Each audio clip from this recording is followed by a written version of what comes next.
The best way to learn a language? Immersion, living where the language is spoken and using it every day. But if that's not in the cards for you this year, you can still learn a language the second best way, and that's with Babbel. Be a better you in 2024 with Babbel, the science-backed language learning app that actually works. Don't pay hundreds of dollars for private tutors or waste hours on apps that don't really help you speak the language. Babbel's quick 10-minute lessons are handcrafted by over 200 language experts to help you start speaking a new language in as little as 3 weeks. Babbel's designed by real people for real conversations. Babbel's tips and tools are approachable, accessible, rooted in real-life situations, and delivered with conversation-based teaching so you're ready to practice what you've learned in the real world. For instance, I've been using Babbel's convenient courses to help me learn basic conversational skills in German while I'm getting ready for a little trip I'm planning. It's not a language I'd ever studied before, but I find the lessons really easy and kind of like hand-holding me through learning a completely new language to me. And it's reassuring to know that with the help of Babbel, I'll be able to greet people, order food, and ask for directions without having to consult language apps while I'm in Deutschland. I'm still learning. Studies from Yale, Michigan State University, and others continue to prove Babbel is better. One study found that using Babbel for 15 hours is equivalent to a full semester at college. Babbel has over 16 million subscriptions sold. Plus, all of Babbel's 14 award-winning language courses are backed by their 20-day money-back guarantee. Here's a special limited-time deal for our listeners. Right now, get up to 60% off your Babbel subscription, but only for our listeners at babbel.com/vulgar. Get up to 60% off at babbel.com/vulgar, spelled BABBEL.com/vulgar. Rules and restrictions may apply.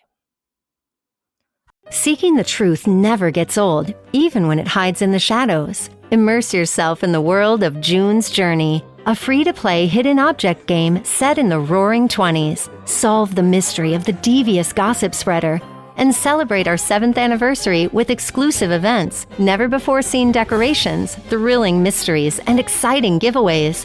The adventure and the gossip awaits. Are you ready for the journey? Download June's Journey today for free on Android or iOS.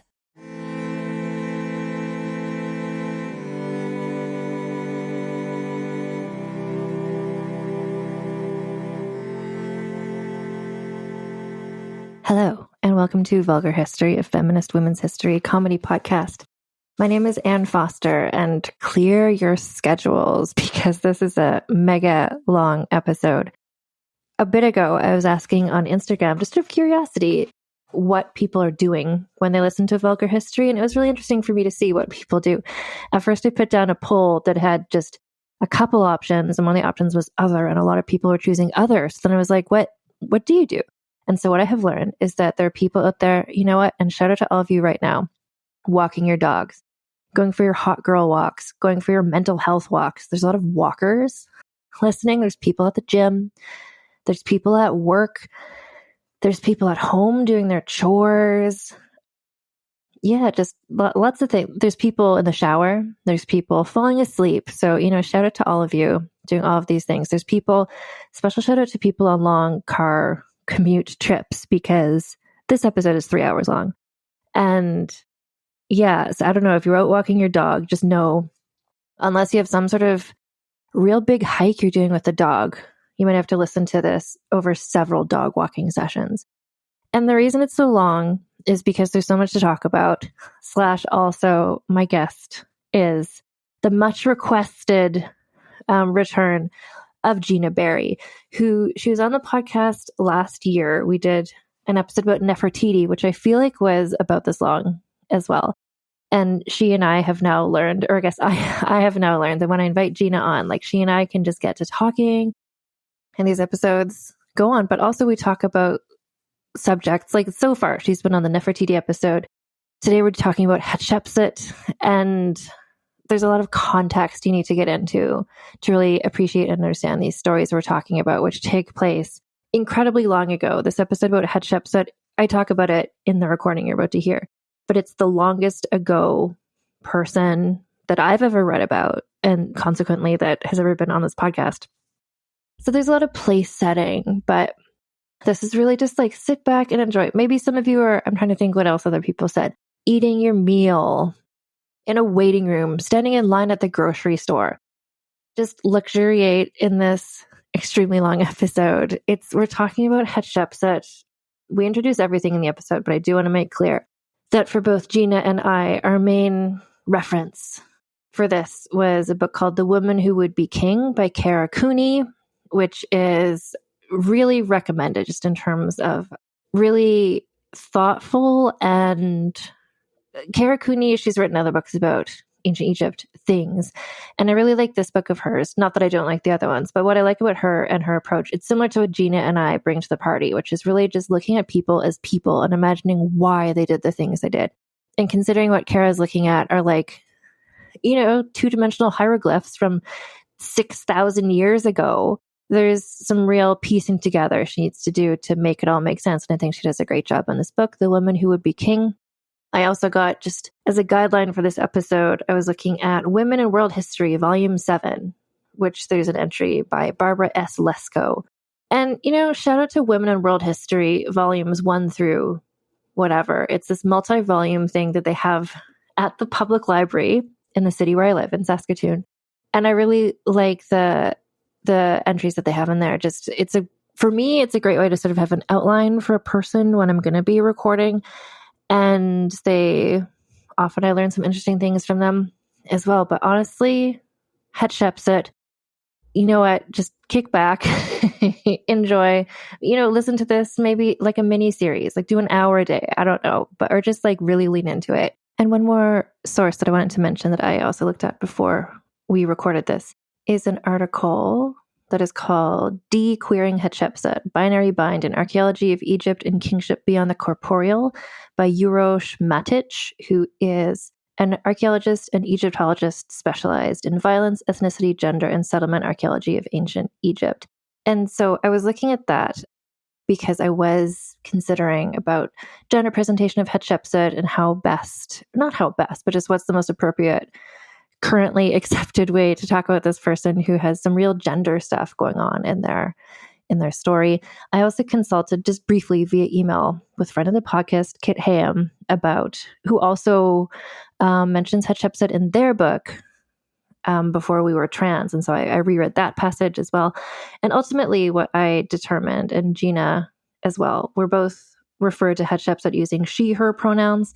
But I mean, we're talking about a story that takes place so impossibly long ago in a culture where I don't know the language then, what they're doing with pronouns. But she and I were following the example of Cara Cooney, and we're using she, her pronouns for reasons that we talk about in the podcast. Totally respect that another person can prefer to use they, them pronouns for Hatshepsut, but that's where we're coming from with this. So anyway, pour yourself a tall glass of whatever and enjoy this XX long episode of Vulgar History featuring Gina Berry talking about Hatshepsut.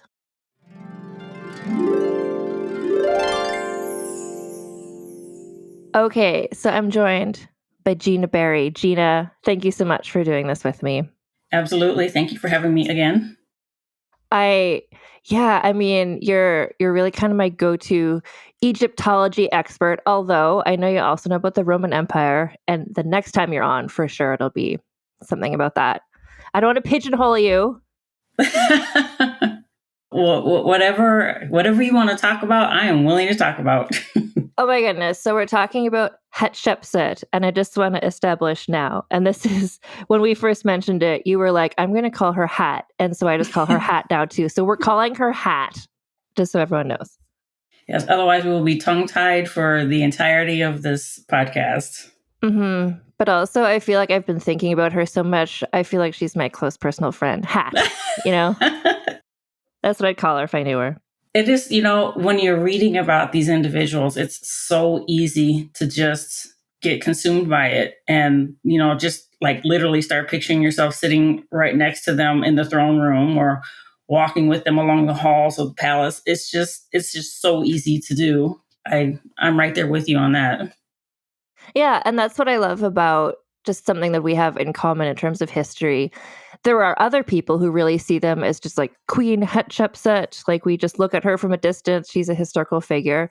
But I think you, were just like, this is a person. Like, what was she like as a person? And exactly, just sitting next to her, imagining what she was like. Before I'd invited you to do this podcast, what or how much did you know about Hatshepsut? Had you ever read about her before? Funny thing is when I first learned about her, and it was a number of years ago, I read a few of the initial assessments of her done by, let's just face it, European males. And their initial assessment of her was she was this, that, and the other. And you know what this, that, and the other usually entails when it comes to women. And so, since that was the only thing I had ever read about her, you think, okay, well, these are the people that studied her. This must have been what she was. And then over the years, I started seeing other things about her. And I'm like, well, this is a little different. And then a couple of years ago, I read a book by Cara Cooney that just painted her in a completely different light than anything I had ever read about her. And I'll be honest, I reread the book before this podcast because it's so interesting. And so it's like, like you said, there are people that will just look at her and say, this was this person at this time period. This is what we assume about them because these are the things that we've been taught to assume about these people from the past. And since, and I've mentioned this before, you're not reading Latin where they're able to detail out things that happened, and they will detail out what people thought because they wrote down what they thought all the time in Latin. They did not do that in Egypt. It's all hieroglyphs. So you have very specific, like, factual things because they had limited space to write. I mean, granted, some of those monuments were huge, but still, you could only fit so much on there. So they were just going by just the fact of the hieroglyph that they saw. And that was what, in turn, they told us. So my initial assessment of her was their initial assessment of her. And that was all I knew. And for a number of years, that's all I thought about her because that's all I knew. And then I started studying other people. As everyone knows, I've studied Nefertiti. And obviously, I had my first initial thought of her based off the first initial thing I read. But then I started reading other things and realizing, wait, she might not have been what I thought she was. And that's when I started kind of looking back into Hat because I was like, well, maybe they did that with her too, because they've done it with pretty much every woman in history. And so I didn't have a ton of information on her until probably like the last 3 years. And that's when she became so much more interesting to me. The thing with Hat, and I never read up about her. And honestly, now I'm just like, I don't remember why. Did you suggest her? I forget why I was even like, I'm going to do this with Gina. I probably mentioned her at some time. And it's probably, I'm always sending you those renderings of, of different people from the past. And I think it was probably the combination of those two people or two things that you were like, wonder who this person is. Yeah. Like, I feel like the only things, because I read the same book you read, the Cara Cooney, The Woman Who Would Be King, which I really appreciate that book. Like, I'm glad that was my first exposure to her because Cara Cooney talks in that about kind of here's how people thought she was, but here's kind of the research she did and how she's interpreting it. So I'm glad that was my first impression. But really, all that I'd heard about her was I'd heard that Hatshepsut was a king, and we're going to talk about that. And that some of the imagery of her was like a woman, but wearing the king accoutrements, like a beard, was kind of like a crown for them. So I just kind of knew that, but I did not know. And now this week, like I was messaging you, like when I'm recording with somebody, I like to wait until the recording to really get into it. But I was just like, Gina, oh my God. I know. I can't handle those women. I'm obsessed. But also, and you've been like ancient Egypt, ancient Rome, like these are things that you like to think about. But ancient Egypt, I was just like, wait a minute, let me just look at like when this was all happening. And that's part of what I told you. And I just want to talk about that and just to situate this for everybody. So for instance, going back in time. So Cleopatra, for instance, like very famous Egyptian queen. So she was born around like 69 BCE, we're going back in time. So Nefertiti, who you and I talked about, that's like 1370 BCE, 1300 years before. Like, gosh, what would that be for us now? That's like 1,000 years. Oh, my math is bad. You're an accountant. You'd be going back to, if you equate it to England, you'd be looking at, where they were still walking around in mud and everything was wood and cold and nothing was established.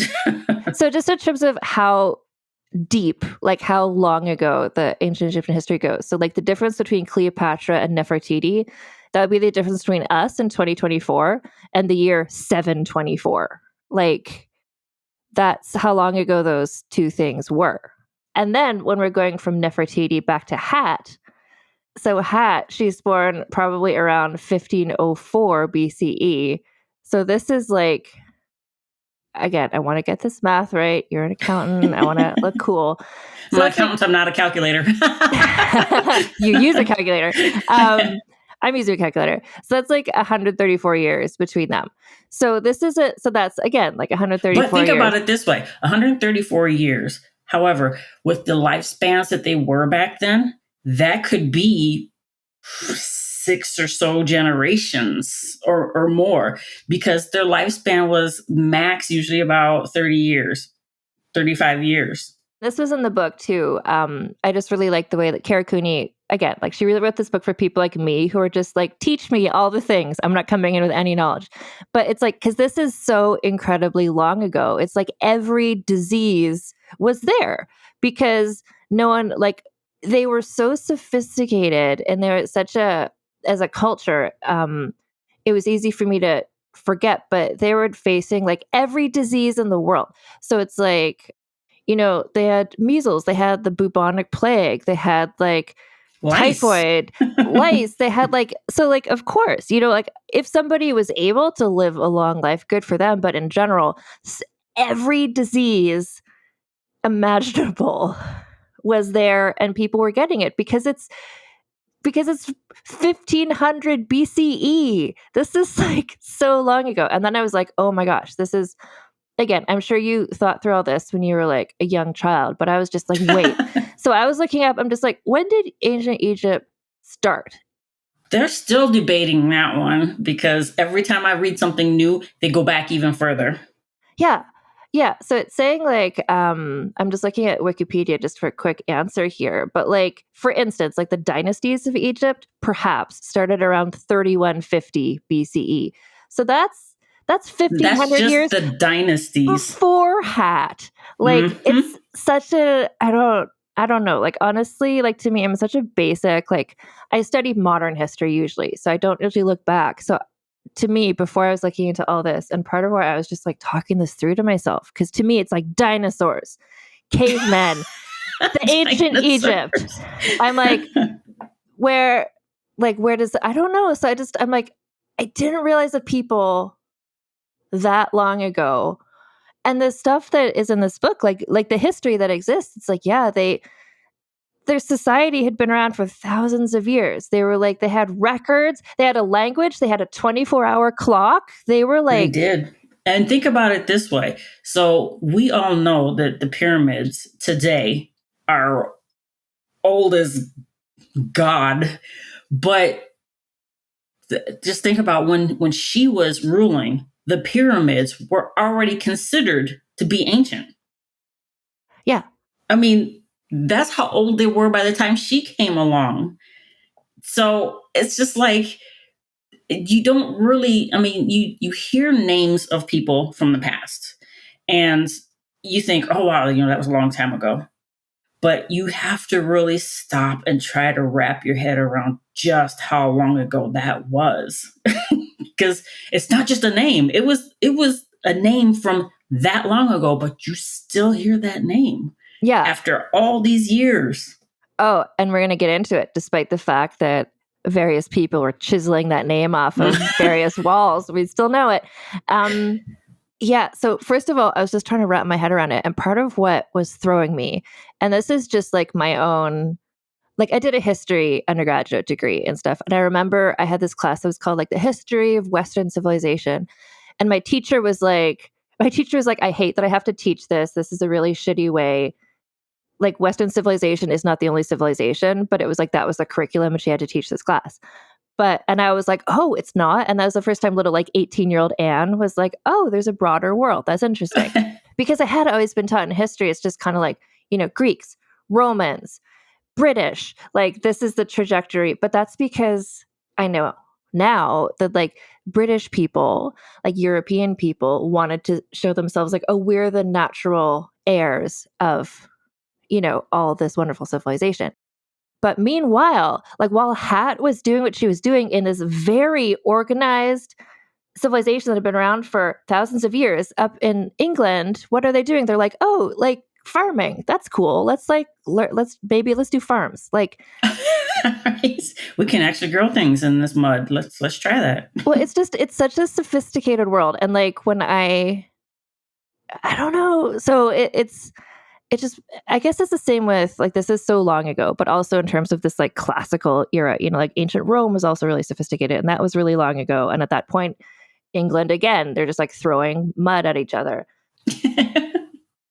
But this is so long ago. And the story feels so similar to stories that I've covered on this podcast from like 1600. Like this is so long ago. And it's just like, people are still just people. Like, and that's what it gets me that they were, and I don't even want to use the word civilized because their society was what it was. Not comparing themselves to anyone, their society was what it was. But they were so far advanced compared to pretty much anyone and everyone around them that we know about. Maybe the Aztecs were kind of on the same level as them at the time. We don't know. We don't really have a whole lot of history about them. And I haven't dug into that one, but that's another one we could probably talk about sometime. But they functioned the way they functioned because that was their life. That was their reality. That was the speed in which they progressed in their society. For another society to come in that was catching up at that time to where Egypt had been 2,000 years before them and called them the barbarians and say that they weren't civilized. It's like, really? Okay. Not sure how you came to that conclusion, except that you're just full of yourself, but okay. That one, I would say that it just baffles me, but that one actually just pisses me off because why? How? Why do you think that you're just so much more superior than a civilization that was still outdoing you of what you're currently at 2,000 years ago? Yeah. And I think part of where my mind was just like having to like develop new neural pathways to understand the story I know. was entirely because so much of like, I've done so much like self-guided history learning as an adult, but just like my school life growing up in Canada was just very much like, here's what history is. It's like the history of like the British people and how they, and so in order for that to make sense, you have to be like, well, they were the most civilized. They were the most, and they were bringing civilization to all these places. So I've had to like unlearn that and wrap my head around like, no, they were colonizers and they were just being horrible. And they thought they were, like you said, like they were so full of themselves, they thought they were better. But these ancient civilizations, so just to read about the fact that ancient Egypt was like functioning and had been for, like you said, like the pyramids were ancient to her. Like it was, and also just to say, so everybody knows like how and why did Egypt reach this point? And it's entirely because this is some of the first like cities that stayed in one place. And that was because of the Nile, because they were able to have, and once you have a civilization with a stable farming landscape, people stay put. Otherwise, like other parts of the world, England, people are just kind of like wandering around. There's not a reason to stay. But once you stay put, then you're like, oh, you know what? It would be good if I had a thing to keep my animals in place. And then you invent the fence. And then like once you have enough farms, you're like, oh, this is kind of like a little city. Let's, figure out some roads or whatever. Like that's how cities and civilizations develop because people are staying all in one place. And Egypt, just because of the land, was kind of one of the first places where that happened. Well, I mean, it's the desert. So if you find some place that you can survive and survive well, you're going to plant your behind right there Why would and you leave? survive. Yeah. Because everything else around them is the desert. What are you accomplishing there? Nothing but dying. So stay where you can survive. And obviously, the more people that stay there, the city just continues to grow because you have people coming from other places. Plus, you just have the people that just established it. Where, I mean, this the natural course of life. Everyone starts popping out babies, and your civilization just keeps growing and growing. So, yeah, and that's how it works. If you think about ancient Rome and Greece and everything else, where they found a place that they discovered they could survive, and they just built around that. But it took Europeans a lot longer to find the places that they could survive than it did the Egyptians. Yeah, and not saying that Europeans didn't exist at the same time as Europeans, because people existed all at the same time. That's just how it worked. But the grasp of what was going on around you, Egyptians had a little bit better grasp of it than other cultures. And then also the desert aspect of it is part of why we know so much, because it was really dry. Like in other places where it's more wet, it's harder to look at the records they left. Like ancient Egypt, we have like papyrus scrolls and things, and like these are still around. Like the carvings on the wall, like the pyramids are there because it didn't turn into mud, because it's sand, because it's the desert. Like, so part of like a gift that we have to be able to look back at all of this stuff is the dryness of it that sustained a lot of this history. And think about how we even know it's there, because I mean, if you look at, just where I live, there's just a lot of sand and wind that it covers things. And so you had where the civilization there, where the population there started to dwindle, and they started to go further, different places and whatnot. All of that stuff got covered over by sand. So it took years to even dig all of that stuff out for us to be able to even see it. And they're still digging stuff out. I mean, you hear about discoveries all the time. Unfortunately, you can only dig at certain times, because otherwise you're going to die, because it's just too hot to keep digging. But all that stuff got covered by sand. So it was just completely forgotten for probably a couple of centuries. All this amazing, great stuff was forgotten. And someone finally saw maybe the tip of an obelisk and was like, wonder what this is. Started digging, realized it kept going further and further. And I mean, the sheer number of years it took to uncover all of that stuff that's over there. It's mind blowing, because that just shows how long it had been there to get that covered, because they're not small monuments. It took a while to cover all that stuff with that much sand. So it's just like, time is a weird thing, and our minds can't grasp infinity. Our minds can't grasp, really. I mean, hell, I have trouble remembering what happened last week. So, how are we going to think all the way back then to what existed then, how long it was covered, how long it took to uncover it, how long it took to decipher what they were reading. I mean, that's years and years and years of just that. It's kind of hard to even imagine how long that took. So just for them to have existed the way that they did that long ago, it's just, I'll probably never really have the appreciation I should have for it. No, and I'm like at the beginning of where you are in terms of appreciating it. I'm just like, wait, what? Wait, I was looking at like timelines. I'm just like, wait, what? How long ago is this? Because in terms of this podcast, the longest ago person I've ever talked about on this podcast was with you when we did Nefertiti. And now we're going like 200 years before that. So we're just going back and back and back. But like you said, like part of the story of Hat, which we are going to get into. eventually. But like she was very well educated, and part of her education was she learned like the ancient hieroglyphic language. Like by the time she was around, it's like people now go to school and they learn Latin or they learn ancient Greek. Like her like Egyptian civilization had been around for so long that she was learning this ancient Egyptian language that to her was ancient. Like it had been so long. She's so long ago from us. I'm just like, oh my God, I didn't appreciate how long the ancient Egyptian culture was a thing. I didn't until now. Like I didn't A know. big thing. We're talking like thousands and like 10,000 years or something. Like did not realize, did not appreciate. And now I'm just like, oh my gosh, my little brain is blown.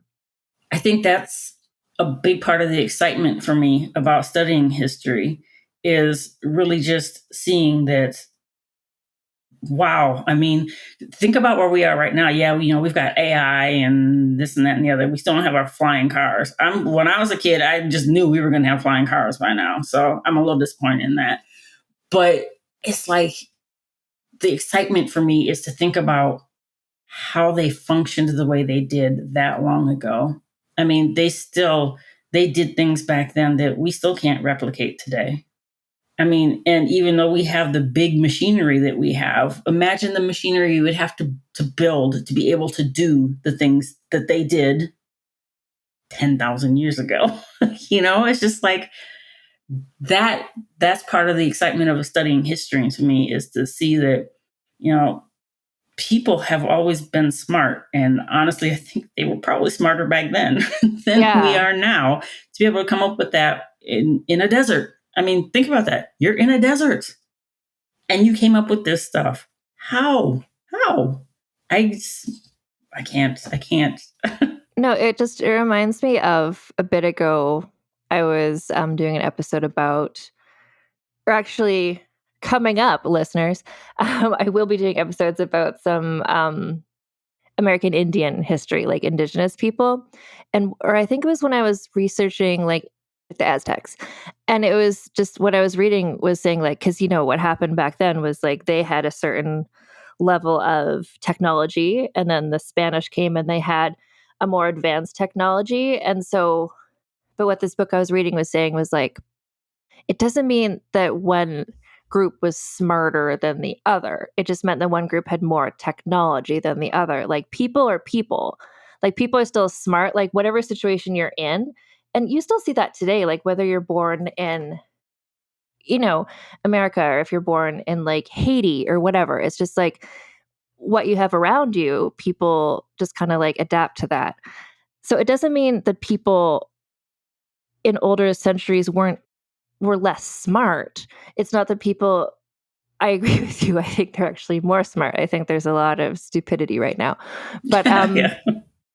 it's just the how much technology do you have access to? And we have things like, medications that can help with diseases and stuff. And that helps with people. If people live longer, then maybe people get different or new ideas because they have more time to think. But people were just as smart no matter where they were. It's just the access to technology is where you talk about like this society, quote unquote advanced. How advanced was it? It doesn't, people are exactly the same no matter what society they're in. It's just what do they have access to?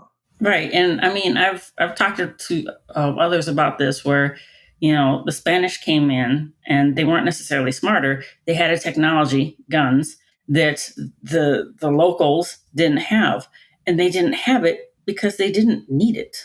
The Spanish and the English, and they all thought they needed to have that. That was the progression of their society was guns. That wasn't needed in the new world that they came in and took. So naturally to them, they're thinking, oh yeah, well, we're this, we're that, we're the other. They're the barbarians because they don't have the technology that we have. No, they had what they needed for what was going on around them, like you said. Yeah, exactly. So you're right. It's not about anyone. Well, they were probably smarter, but it's not about people necessarily being smarter. It's just about they were at the level they needed to be for their surroundings.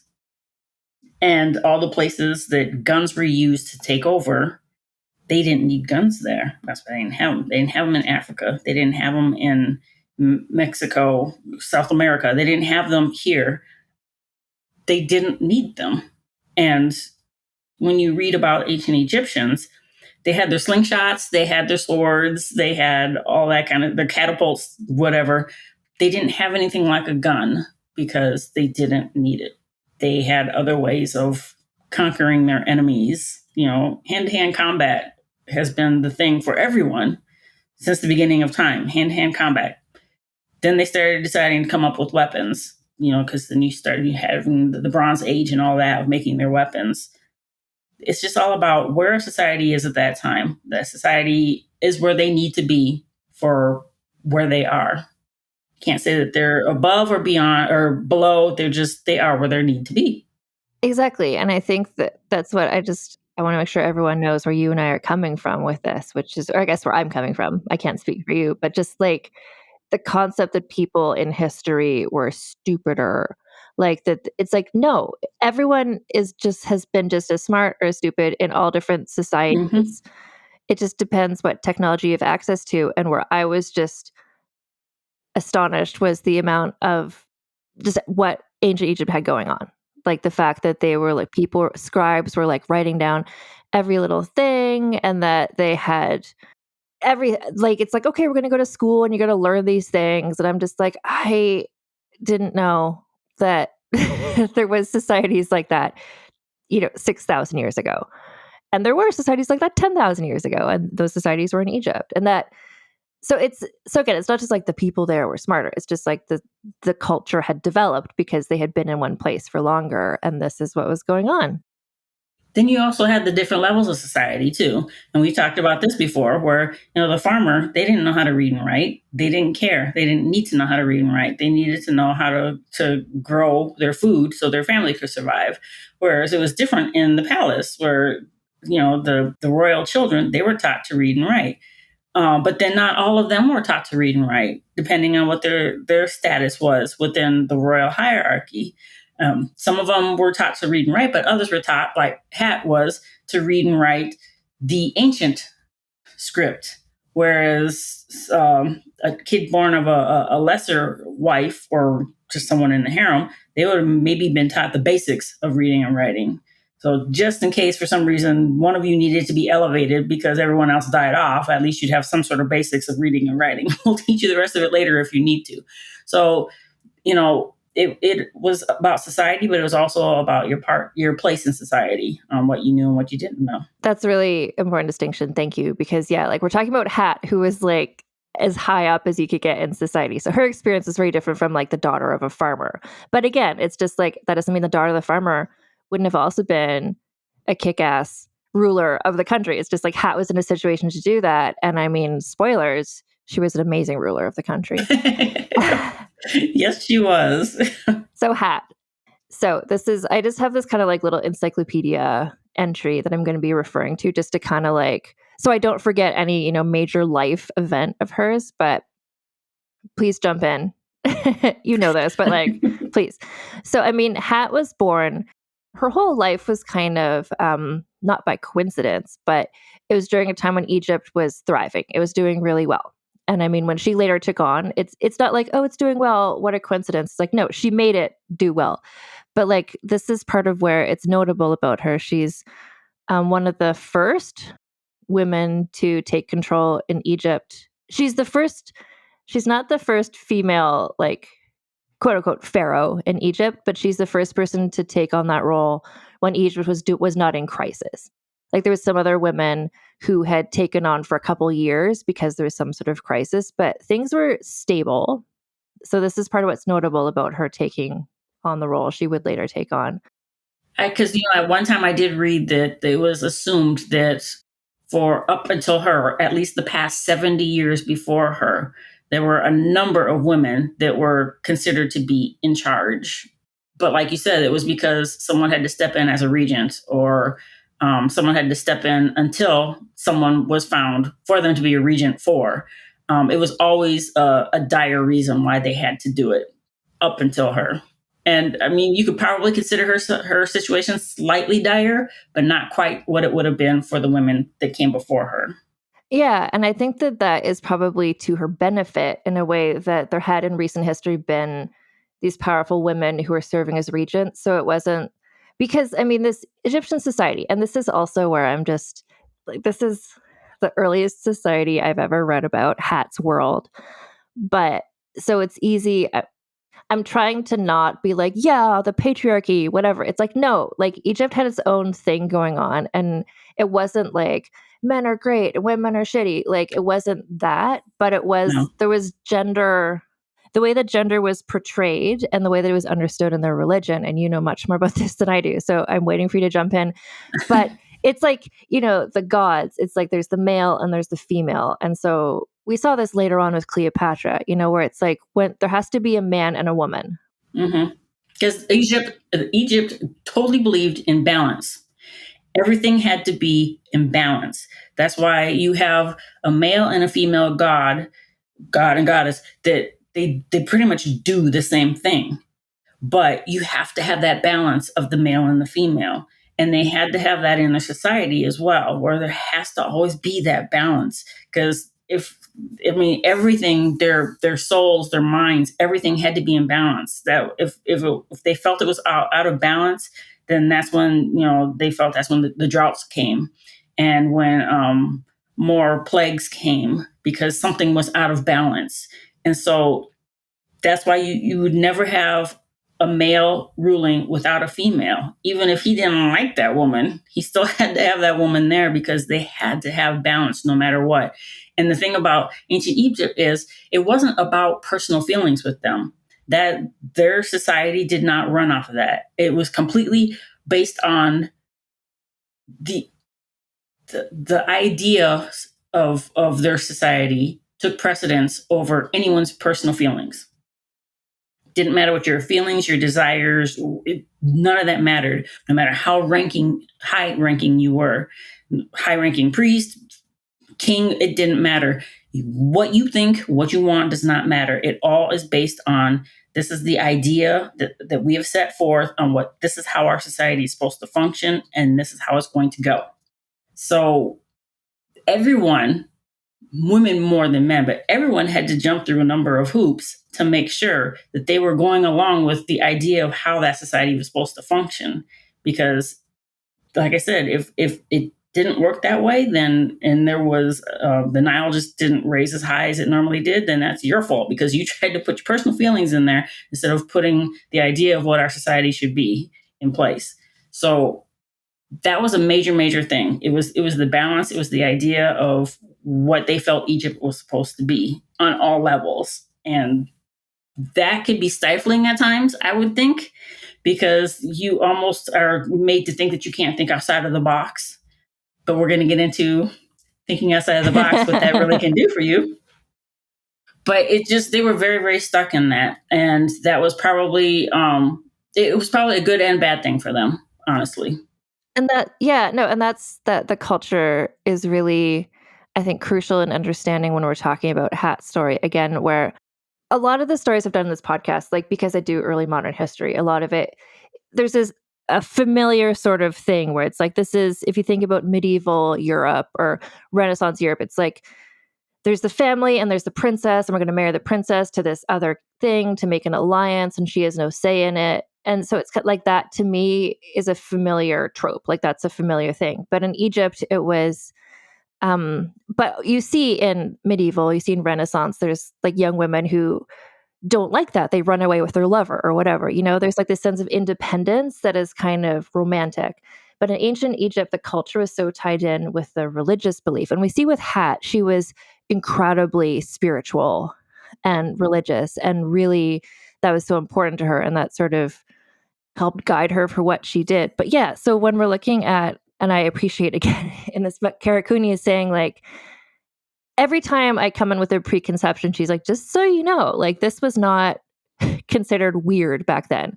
Like that an 8-year-old girl would be married to a statue and learn about sex acts. Like that's like, take away your preconceptions of what you think things are like, where it's like, marriages are not about falling in love. It's just about like what is going to pay tribute to the gods, what is going to create balance in the world. So it's not like, oh no, she had to, even like hundreds of years later when Cleopatra is on the scene. And that's a whole different thing, right? Because she was Macedonian and they'd come in and they sort of took on the Egyptian culture, but not really. Like she had to marry her younger brother because it's like, well, there has to be a man and a woman. And Cleopatra was like, fuck this. I'm going to kill my brother and run off with Mark Antony.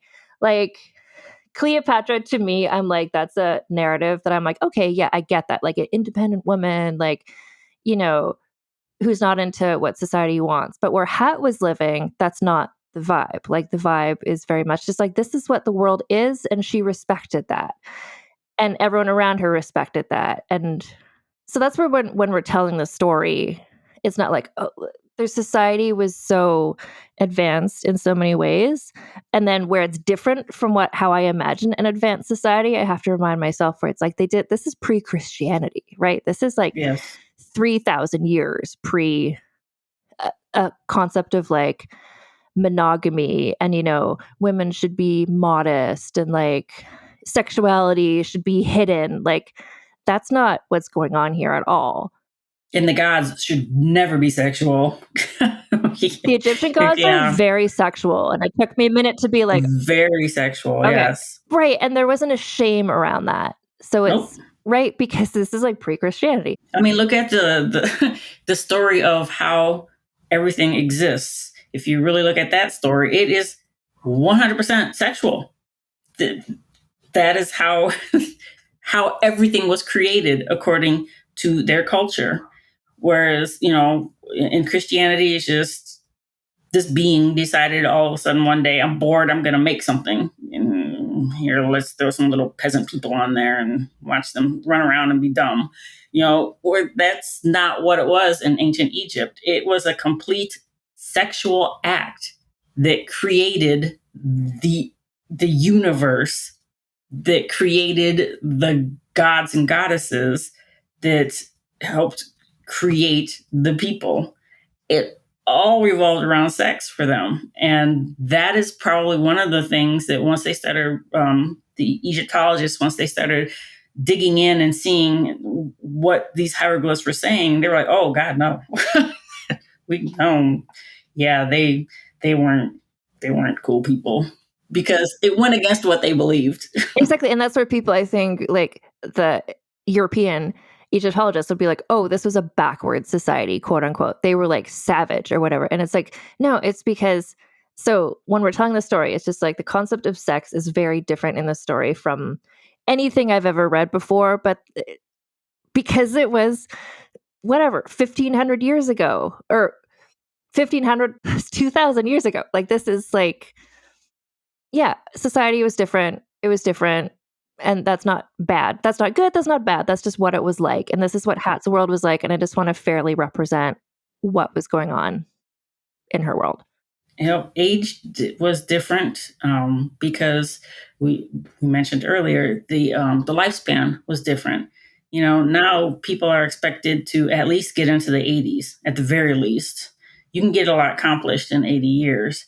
People, if you got out of childhood back then, you were expected to get to 25, 30 years old max. And if you got to there, you were considered to be an old ass person. So everything had to start earlier in life. You know, your understanding of adulthood, your actions of adulthood had to start earlier in life, because you just didn't have a whole lot of time to work with there. And, you know, even though you might have gotten to age 13, there was no guarantee you were going to get to 14, because you could get hit by any kind of plague, any kind of disease, any kind of anything, you know, or you could be too close to the river at some time and a crocodile comes and snatches you up. You never know. I mean, it just, so when we're talking about things and we're throwing out ages, people, please don't be freaked out, because that's just how it was back then. Yeah, exactly. And actually, I was thinking about this when we were talking about guns a bit ago. Like in this story, at some points, like the pharaohs, various people, they go like hunting for hippopotamus. And a hippopotamus is, I think, one of the most deadly animals on earth. You know, like when I learned that, I was like, oh, but they're so like cute and like a Disney cartoon. It's like, no, those jaws will snap you in half. And they They were will. going hunting hippopotamus in a pre-gun society. Like these people were fearless. And they're huge, so you don't really, you think, oh, they're huge, they can't move fast. Those suckers can Yeah, move. they're so deadly. And that's just like, that's what we're going to do for fun. We're going to go hunting hippopotamus. Right. It's like, yeah, and that's why you die when you're 10. But also, this is what's interesting. So in the story, and again, like I really appreciate what Kara Cooney has done in her book. She really dove deep and like was really interpreting things. But also, there's so much stuff where like because the pharaoh, like the man, the king would have several different sexual partners, and they would because they wanted to have as many children as possible because child mortality rates were so high. So the fact where it's just like so the names of children weren't carved on things until they knew that this person was like gonna make it. So like things with like Hat, it's like we don't really know how many children did she have, like because They didn't record stuff like they didn't that. record Yeah. stuff until you're sure that this person is like gonna make it.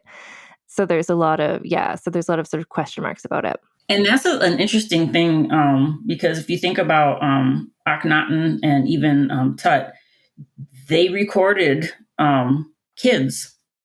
I mean, you saw stele of Akhenaten and his daughters, all his daughters, and they were little, and we don't even know how old they got. They probably didn't really even get to like full adulthood, most of them, but you still saw hieroglyphs of them. And, they talked about the infants that were the stillborns of Tut. You didn't hear about anybody else talking about their stillborns, and there were plenty of them. So like she mentioned in her book, they had to suffer in silence so much when it came to their children, because if the baby even survived the pregnancy, did they survive the labor? If they survived the labor, did they survive to age 1? Did they get to age 2? How many babies were lost to, and no matter what your status was in society, how many women lost so many babies? How many women lost their lives trying to have a viable baby? We have a lot of mortality, infant mortality rates today, and a lot of women that aren't surviving pregnancies and labors. And look at our medical technology. Yet we still have so many women that are dying because of childbirth. Imagine the sheer number of people back then that just weren't surviving it because it was too much a lot of times. And the thing is you got to think about a lot of times they were starting out very young, having children, where their bodies really even fully prepared for what it was about to go through. And they were probably a lot sturdier back then than we are now, because they had to be, because their surroundings made them have to be sturdier. But if you got someone younger having a baby, you're just going to have that natural, is this going to work? Is it not going to work? Well, and then the additional thing on top of that, in terms of the royal family, is it's brother-sister marriage, right? So, like, how many chromosomal issues are going to happen when you're getting into generation after generation of incest? Which, again, this is where we're just like, this is the society, and we're not judging it. But, like, they wouldn't have known that they were making their odds even worse. But see, that's the thing you got to think about is, okay, so all of these people that rose to be able to sit on that throne, how royal were they really? Because like you said, if it was a brother or sister, there was going to be issues with that baby. That's just genetically a fact. But you had so many kings that would die, and they would have a son, an heir that would come and replace them. Okay, but that child, 9 times out of 10, that child was born of someone that you were not related to. Otherwise, that kid would not have survived. The harem, like you have all these different women, and that's right in this story. There's a couple sickly guys, and then when you get sort of a sturdy guy who's able to live a longer life, guess who his mother is? She's like this woman from the harem. She's not the sister. She wasn't royal. Yeah. And the thing is, they were smart. They had to realize that, which is probably why they did what they did with the harems. And he procreated as much as he could, because it was proven time and time again, those were the ones that were going to succeed you, not the ones that you had with your sister. And it's sad that I feel bad for the sisters that had to go through that, because what choice did they have? They had to know that their babies were just never going to survive, and they had to be a horrible way to live life. I can't imagine that, because I mean, I have 2 kids, and I know during both pregnancies I was like, okay, anything can go wrong during any pregnancy. And so I was worried when I had kids. I cannot imagine how worried they would have been, knowing that the pattern has shown these brother and sister babies don't work out. Well, and I wonder if just like the amount of illness that was just around because it was such a long time ago, and also just like the brother sister babies and everything, and just like infant mortality, really young girls delivering babies, like if like their death was so commonplace. And I don't mean that people weren't upset. I just mean there was like a lot of death around them all the time. And I wonder if that's part of why, as a culture, they really clung to this spirituality and the religion and like the belief in the afterlife. And like, if that was, I would imagine that would all be tied into each other. Because if you're seeing death around you all the time, then you would find comfort like people do today in religion by thinking about the afterlife when we're going to be together and whatnot. They really, that whole Egyptian society and culture really did pay a lot of attention to death compared to life. Life was life. That was just what it was. But their life focused so much on death because death was literally right around the corner for everyone at all times. And it's kind of a morbid thing to think about as far as, how our lives are today. But to them, that was just the way to view it. Otherwise, you'd be curled up in a ball in a corner all the time if you let the death get to you the way we probably would today if we witnessed that much of it.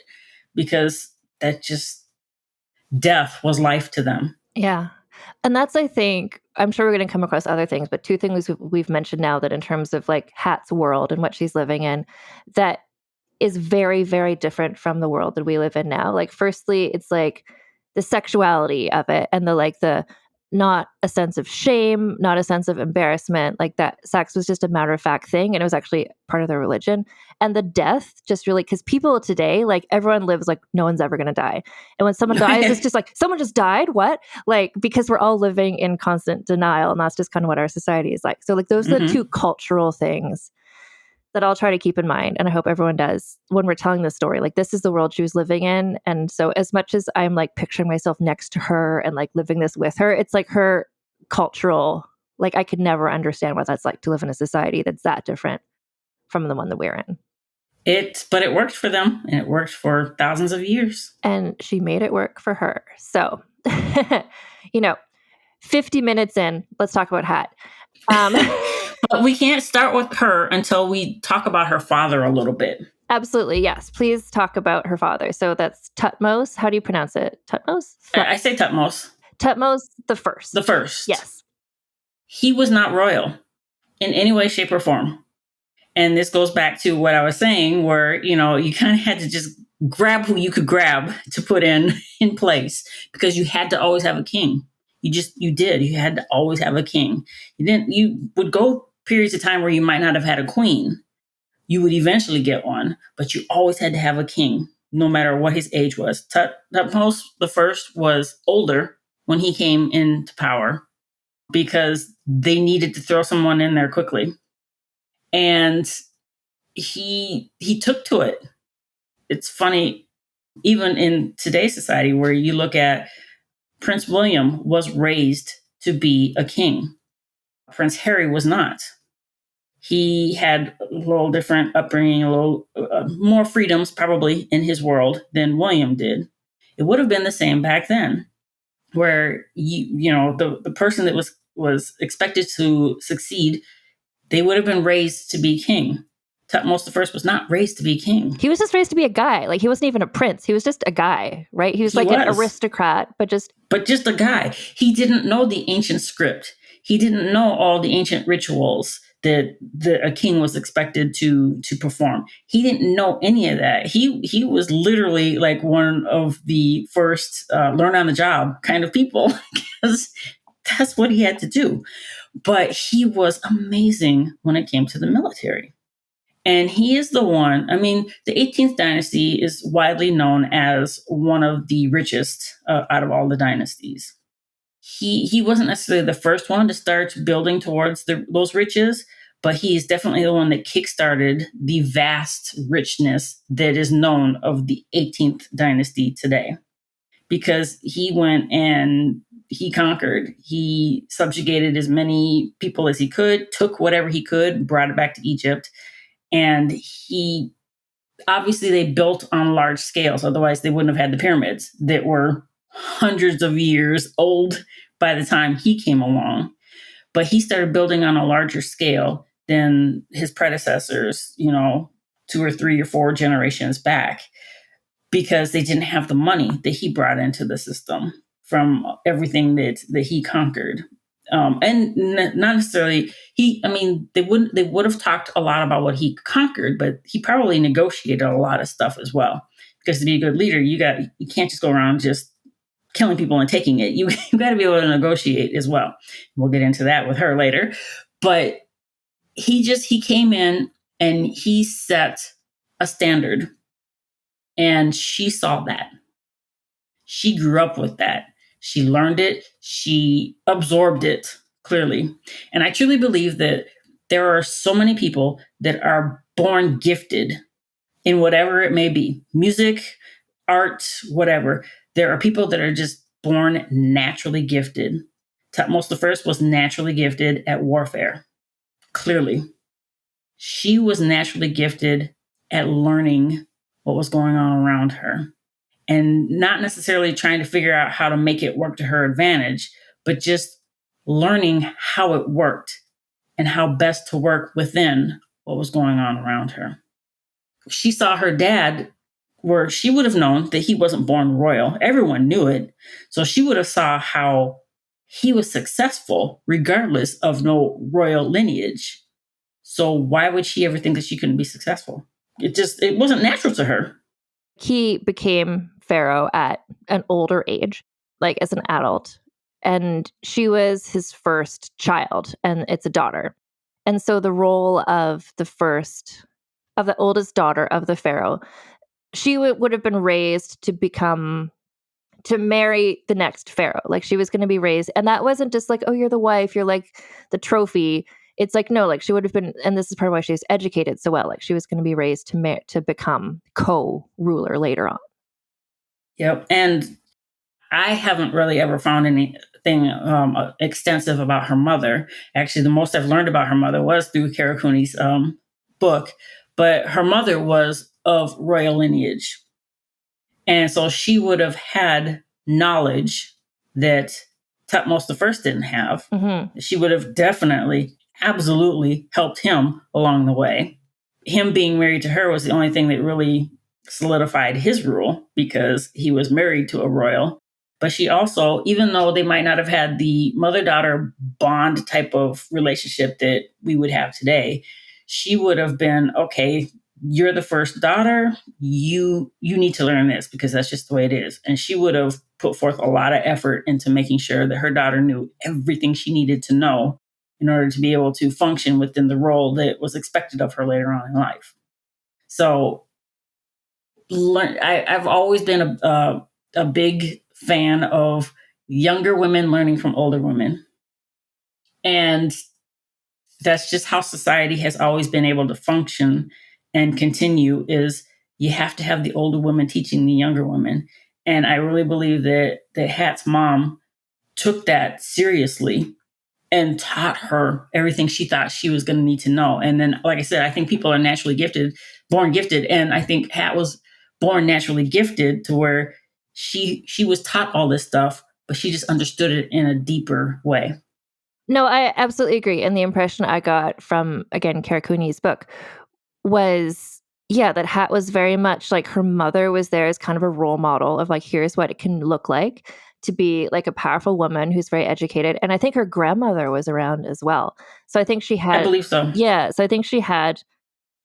And this is sort of like you mentioned before that the previous 70 years. There'd been these various regents and stuff, like women in power. And then like her mother was this very smart, very savvy woman. Her grandmother is there around potentially as well. And it's so much like we still see this today. Like if you see someone who is like you doing a thing, then you're like, okay, that's how you do it. I can also do that. And so she had all these skills. And I think she also benefited from minute one, like seeing women around her who were thriving, seeing her non-royal father thriving. Like, so she knew this was possible in a way that in a different family situation, she wouldn't have had that kind of confidence boost. I don't know. I don't think she looked at it as possible. I think she looked at it as inevitable.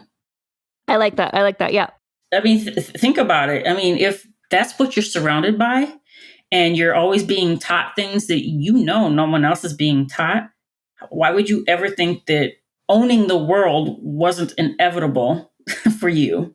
No, absolutely. You're so right. And because she was being raised to be, because of the cultural understanding of the royal family, it's like they were the incarnation of the gods. And she would have been raised being told, like, this is you. At first, she was the daughter and the wife. She was the daughter of the king, the wife of the god, and later sister of the king when she became regent, or when her brother came along. But if you're told from day one, you're God's daughter, you're told from day one, you're the king's daughter, you're told from day one, you're the God's wife. I wouldn't say she had the big head, but if you're always being told that stuff, what else are you going to believe? And everyone who told her that, they're not just being like, the way in church, it's like, this is the body and blood of Christ. It's like, that's a metaphor. No, they were being told, like, you are this, like, you are a god. So she's like, okay, I'm a god. Great. Like, let's go. I mean, I imagine knowing from like age 3 that you have that kind of power. Yeah. Yeah. I mean, in today's world, the way a 3-year-old looks at things, I mean, we would have been blowing shit up just because we could. But back then, that was just your duty. That was just how life was. And this is what you did. I mean, I'm 50. And if I had that kind of power, I'd be like, okay, I don't like you. Bye. Yeah. I don't like you. Bye. But they weren't like that back then. Yeah. Yeah. I wanted to mention just the siblings. So when she's a young girl, she has 2 older brothers. They later die of various diseases potentially. But so she would have been raised with the expectation, whichever one of them survived was going to be the next pharaoh, and she would become his sister bride. But she also had a sister, and I wanted to mention this because I love the name of her sister, which is Neferupiti, which is like Nefertiti, but Neferupiti. And later on in her life, her sister died also young because like everyone was dying. Everyone did. And I forget the details, but there is some of the tomb, like we see from the way that Hat revered and remembered her sister that they were probably very close. So she had this close connection with her sister, her mother's there. Like, I like the female energy that's around her. I think that's. But also think about, okay, so the king would procreate with as many people as possible, just to make sure that, because you never knew who was going to die at what time. It might have been sort of like that with Hat and her sister, where there was no guarantee that Hat was going to survive. So, her sister might have been getting taught some of that stuff as well. Right, yeah. Not at the same level as Hat because, she was there. She was the oldest. She was being taught that. But, the younger sister was being taught some of it. So if she was the one that had to step up to be the daughter to do everything that was expected, she would at least have a foundation of what she needed to do, needed to know, and they could just build on that later on if they needed to. So I would think that there would probably be a closeness between the sisters, not just because they're sisters and, they would have different quarters than the daughters of the ladies in the harem, but because Hat was probably trying to help her understand some of the stuff that she was being taught as well, because Hat wouldn't have known when her last day would be, and she would know that her sister would take her place. So I think that there was kind of a two-sided reason of why they might have been close like that. Yeah. Yeah. Just again, you keep reminding me, and I'm like, right, because like anyone could die at any minute. And so they're all living just in case that happens to them. Yeah. Yeah. So eventually what happens is her older brothers die. And then there's a young little baby brother. Or I think he's like a couple years younger than her. And that's Tutmos the second. And his mother was his, I forget. He was very ill. Tutmos the second. So I assume that it was a brother-sister baby, but maybe not. I know his mom. One of them had a mother whose name was Isis. Right. That was the third. That was Tutmos the third. Tutmos the second, I could be wrong, but I want to say that she had some sort of slight royal connection, not strong enough to really be able to rule herself, but strong enough to make her son a viable option to become king. Oh, yeah. So I'm just looking up. So his mother was Mutnofret. Mutnofret. So she was a secondary wife of Tutmos the first, and she had the title king's daughter. Like she's like on the royal side. Right. Yeah.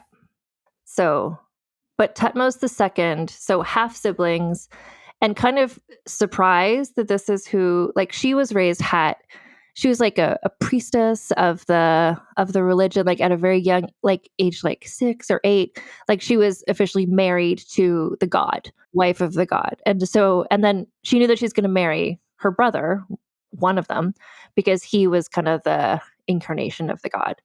Basically, she's married to him. And then they also, again, Karakuni's book, but she mentions, and this is another cultural expectation. I was like, okay, right. This is an incredibly long time ago in a different cultural context. So it's not like they're married. It's not like the royal wedding, a Will and Kate. No, it's just like they're married. It's like a religious ceremony. And then that's that. And it's 2 children and they're married, the end. Like it's not. And that's something that's just so wild to me. It always has been. You don't read about marital festivities in ancient Egypt. You know, other countries might have sent wedding gifts, you know, kind of please still like us kind of thing. But you don't read about, you know, grand banquets and all that kind of stuff. And that has always surprised me because they did everything on such a large scale. You know, their buildings were large, their festivals were large. They lasted, you know, some of them weeks and months. Why didn't they celebrate marriage? That has always baffled me. Why didn't they celebrate that? It was just, you know, someone looked at these 2, they're standing next to each other. Okay, cool, you're married. Next. Yeah, like clearly it wasn't like culturally, you know, it was significant in the sense of like, you know, these 2 are married now, but that really speaks to the fact that in their society, that was not celebration worthy. No, exactly. Yeah. And that's weird because you would think that would be something big. I don't know. I've never understood why it wasn't. But I mean, I guess they had bigger fish to fry on that one. They had other things to celebrate. Yeah. So they got married. We know they had one daughter. They might have had other children. And the daughter was called, it's almost Nefertiti, but it's not. It's like Neferrer is their daughter. She's around for quite a while. She is, which is surprising. They were only half siblings, so that might have been the reason why she wasn't quite as sickly. But a lot of those straight brother-sister children just didn't quite make it, you know, maybe even to 10, you know, 10 or less, and they were passed on. So I have to assume that the reason why that young lady lasted as long as she did is because they were only half siblings. I can't think of any other reason because I don't know of any time where a full brother-sister child was ever sitting on the throne. I feel like King Tut was, and he was incredibly sick. But were they brother-sister? I don't know. I just have this sense of like ancient Egypt, there's so many little sickly guys. And that you say that is funny because when you hear about sickly, you only hear about the guys being sickly. You don't hear about the women being sickly. It's always the dudes. It's like, okay, yet you put so much on them. They're the rulers. They're the decision makers. They're this, they're that. But some of them couldn't even walk. I mean, really? Yeah. Go with the sturdy ones, the ones that have proven they're smart. That's the women. And this is like this is the saga of Hat, basically. So she marries her half-brother, Tutmos II, who is one of these little sickly guys. So they do have a daughter who is Neferrer. I stopped trying to pronounce names a long time ago. I just read them and keep going. Little Nef. So I'm just kind of scanning this to see. So again, we don't know exactly, although ancient Egypt, they did have like a 24-hour day and like were able to sort of figure out years of things.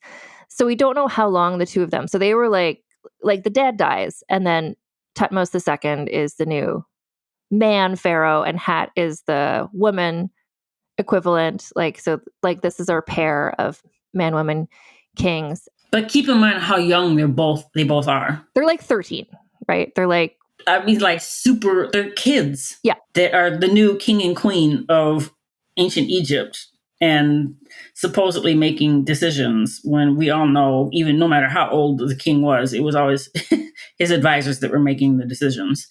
But you've got these two children sitting on the throne. One of them sick as all get out, and you're looking to them to lead a nation. I mean, I know that's how their society was, but honestly, what did you think these kids were going to do for you?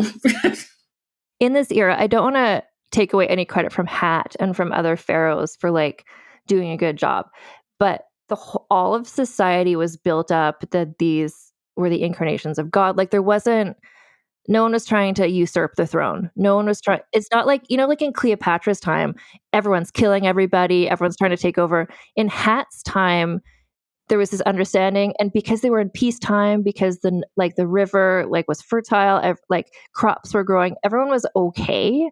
So there wasn't unrest. Nobody was like, oh, it's these two young kids are in charge. Like, let's take over. Nobody was doing that because everyone respected the position. And on top of that, she had been the god's wife for so long before then that she already had a level of power by the time she became queen that demanded everyone's respect. That, I mean, at that point, no one was really going to question her because she was bloodline royal. She was the god's wife. She had been performing these rituals for years by the time she sat on that throne. In the society, the type of society that they had, who was going to question her? No one. Well, and also, like you said earlier, that because of people dying so often at young ages, a young person was seen more as an adult than we would see them. So, she was 12, she was 13 years old, but she had been God's wife since she was 8. Like, she was starting having babies. Like, she was treated and seen as an adult. Whereas we would be like, that's a kid. She would have been wired differently than a 13-year-old today because she understood the gravity of her responsibilities. A 13-year-old today, you tell them to clean their room and they throw a fit and slam the door and they ain't cleaning shit. It's just, there's no gravity of responsibilities at 13 in our society. Whereas in that society, literally the world was on your shoulders, and so you would just carry yourself differently. Absolutely. And I think what you said about how to her, taking on this role was inevitable. And also, I think just the thing about her gift and her power. Like, I think from a very young age, partially because of how she was raised and the role models she saw, but I think she just carried herself in such a way, and we see this throughout the rest of her life, that people just respected her. Like, the charisma that this woman must have had, like the gravitas, like people just unquestionably, they're just like, okay, yeah, no, you, sure. Like the power. Yeah. And we talked about it with Cleopatra, where she had that natural ability. The major thing she had working against her, she wasn't actually Egyptian. So she didn't have the full support of the Egyptian people. Hat didn't have that problem. She was Egyptian. Her mother was royal bloodline. Her father was the king. You don't question that person. And I think she, from a young age too, just because of that, because she was, an insider in that way, like people, so she had really strong connections. And I think we see that throughout the rest of the story we're going to tell over the next 24 hours, given the pace we're going at. But I think she had really strong allies. People were loyal to her. Like this is partially just because culturally, like the royal family was supported by society in general. Right. But easily that could have flipped if she hadn't been as good as she was. Right. The flipping at first would have been done by the religious leaders because religion, as we've said, ruled everything around them. Religion was the basis of their lives. The gods were the basis of their lives. And so if anyone was going to turn on the royal family, it would have started with the religious leaders and then trickled down to high society, all the bureaucrats and whatnot, that would have supported the religious leaders in their belief that maybe this person wasn't fit to be king or queen. Like you said, we're going to get to it, but because the religious leaders had the faith in the current sitting king and queen, there was no reason for anyone else to have any doubts. Or if they did have doubts, there was no reason for them to voice them. And that was another thing that you never really think about. And she brought it up in her book, and it made me really pay more attention to it, is you don't see a lot of inscriptions of dissent. People didn't sit and complain. You would find it in graffiti here and there from people that were just commoners that maybe didn't like something that was happening. But for the most part, you don't read complaints. They didn't, they would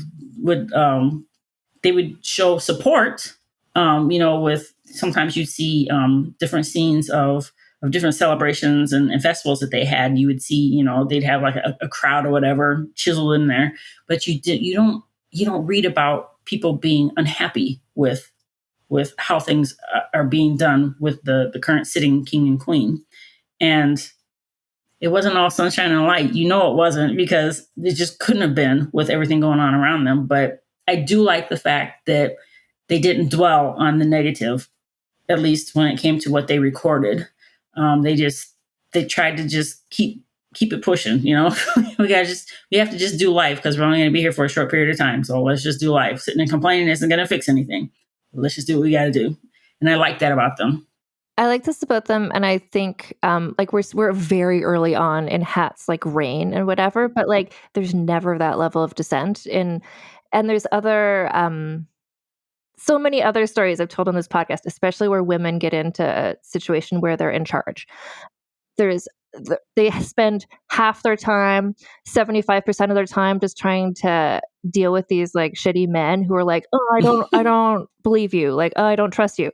Hat was able to just do her thing because she was of royal blood. Everything you just said, she's of royal blood. She was also so religious, so spiritual. She was really devoted to this religion. So the religious leaders would never turn against her because she was number one religious fan.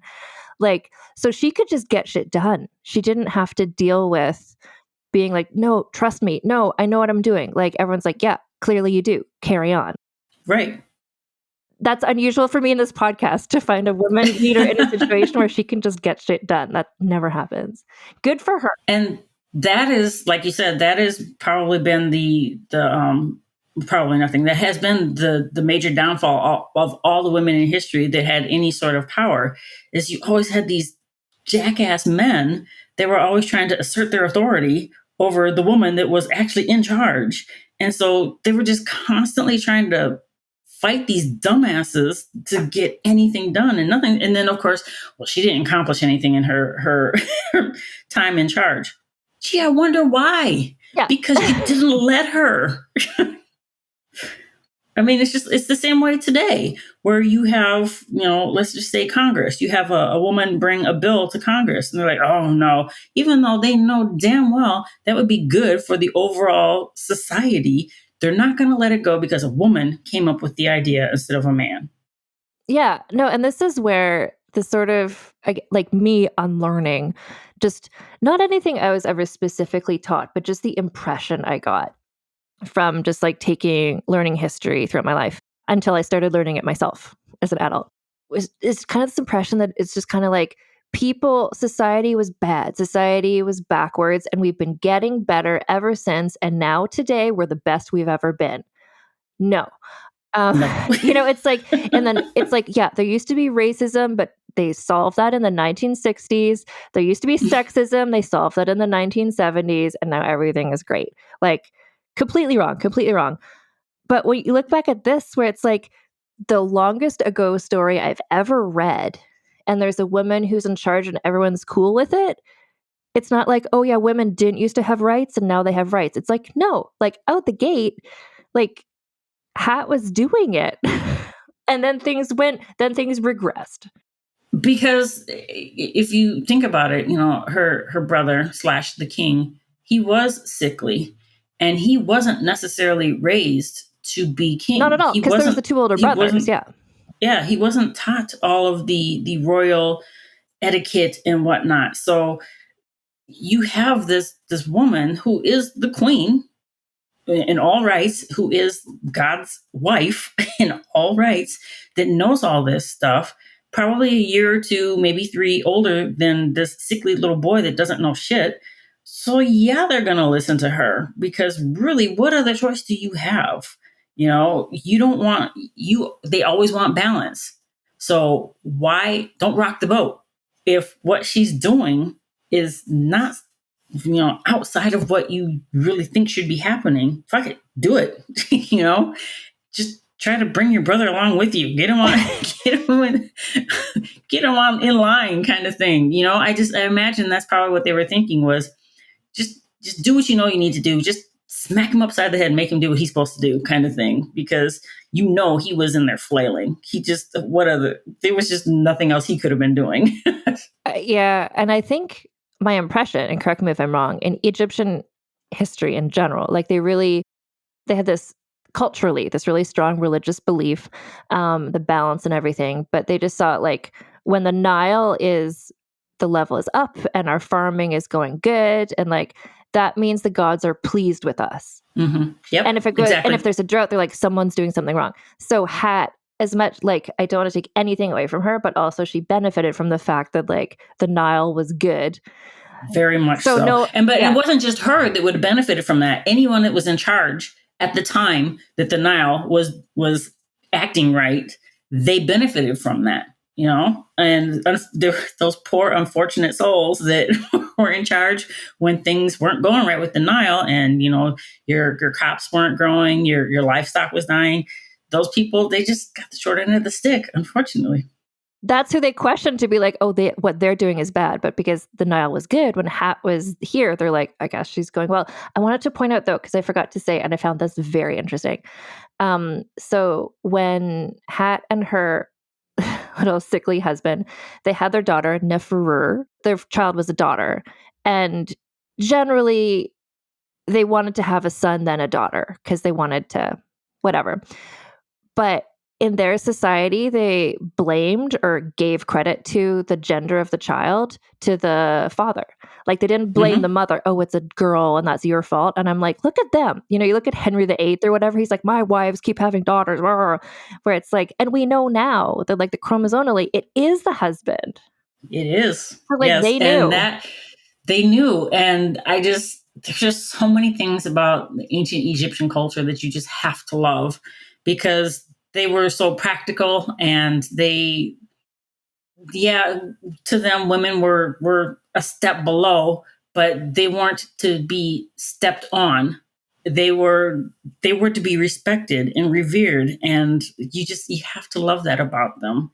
Whereas, like you said, Henry VIII beheading people because they weren't giving him the sons that he couldn't produce. 100% his fault. Anyway, I just wanted to give ancient Egyptian culture credit for that, because that was a nice thing for me to read. So she and her little sickly guy, half-brother, Thutmose II, they were co-rulers. What this is like at least 4 and possibly as many as 12 years. So like for some time before what ended their co-ruler is that he died because he had a million health problems. And think about it. If he did last 12 years, that was a long time. That was a long time for someone that sickly to be king for that long. Because 12 years to them would be like 50 years to us.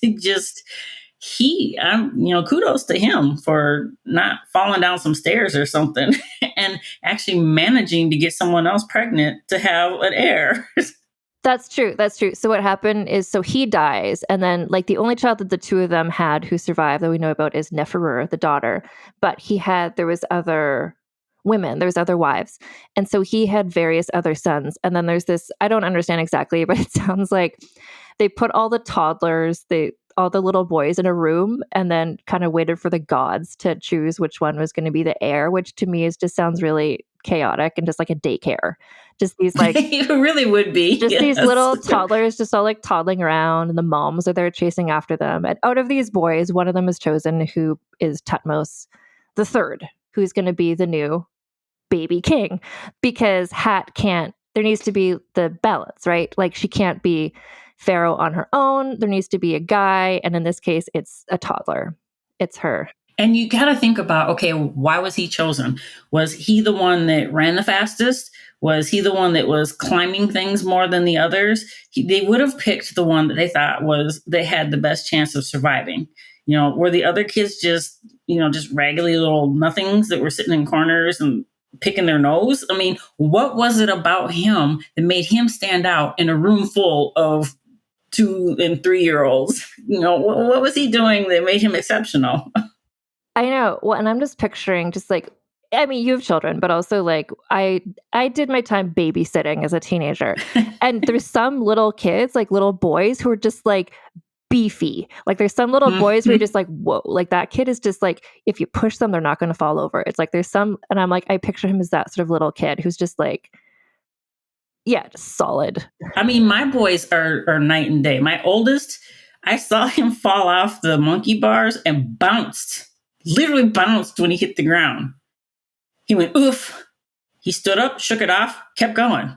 My younger son, if he fell off the monkey bars at that age, I probably would have had to take him to the hospital because he just wasn't built the same way. Exactly. So just the difference in my boys alone, you can see the difference in kids. So he had to have stood out in some way. Maybe they saw him. Maybe they saw him fall and he just bounced right back up. They're like, that one.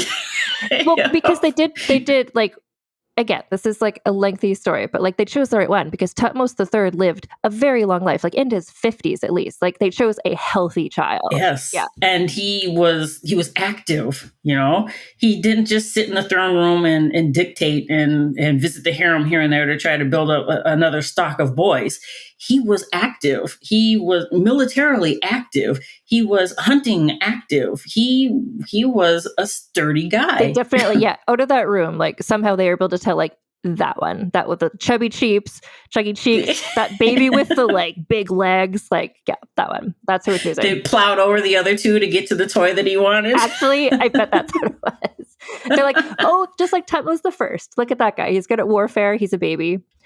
So at this point, so she's in her 20s by this point.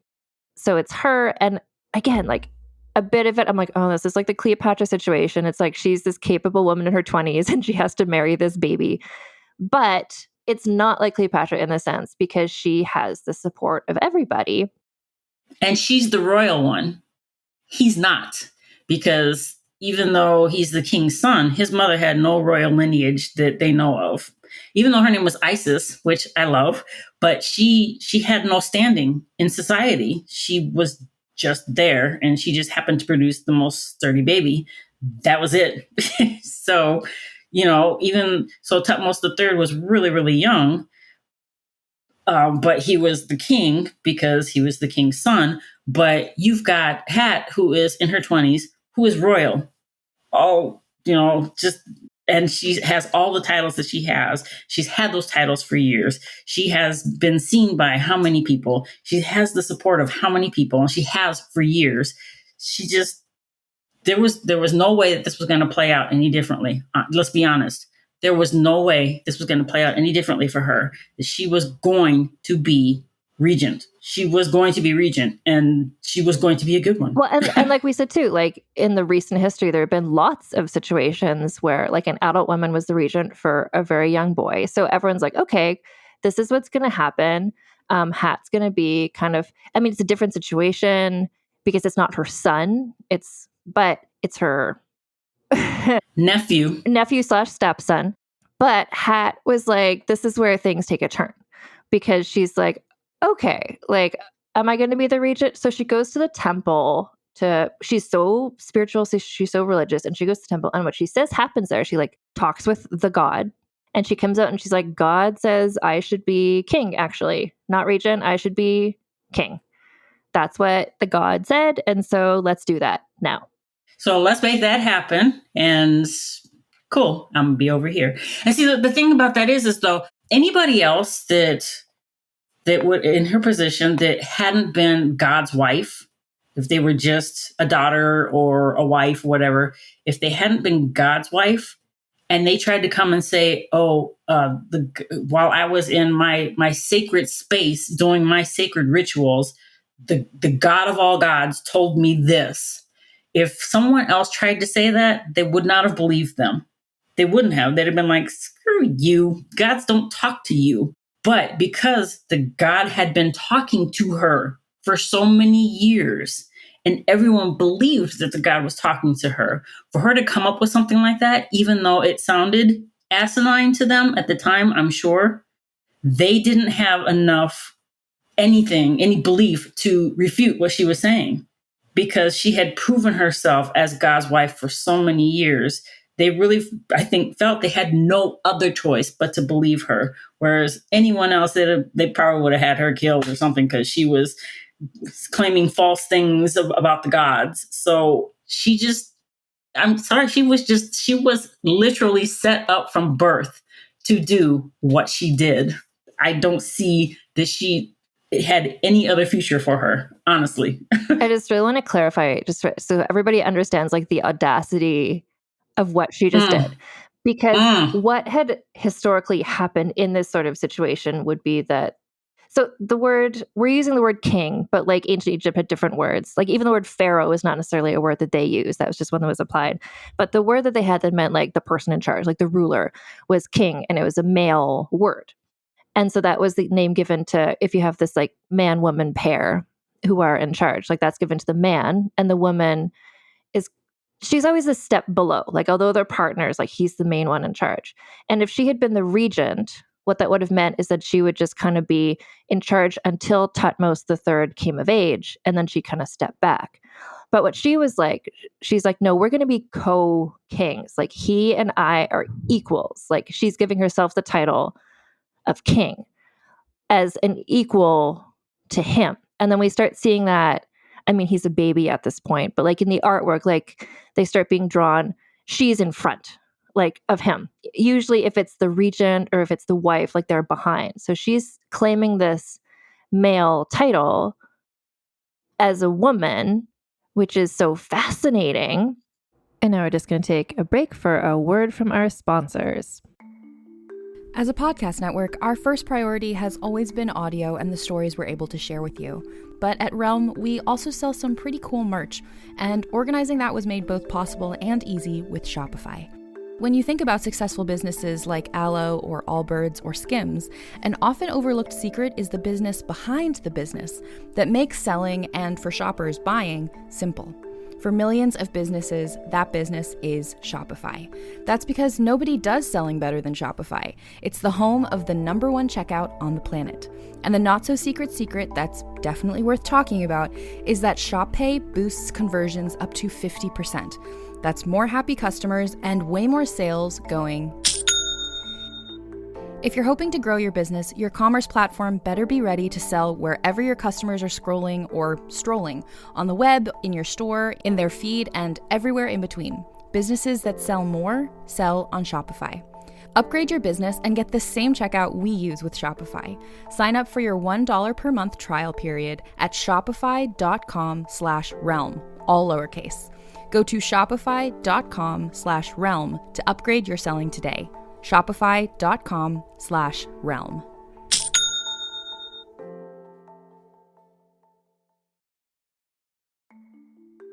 As someone who enjoys trying out different makeup looks but doesn't wear a ton on a daily basis, I like to focus on making sure I have high quality staples. And regardless of your makeup routine, you've probably seen Thrive Cosmetics Viral Tubing Mascara. I've certainly seen it everywhere. It's in that turquoise tube and it's become my go-to for mascara because it doesn't clump or smudge and it comes off really easily with just water.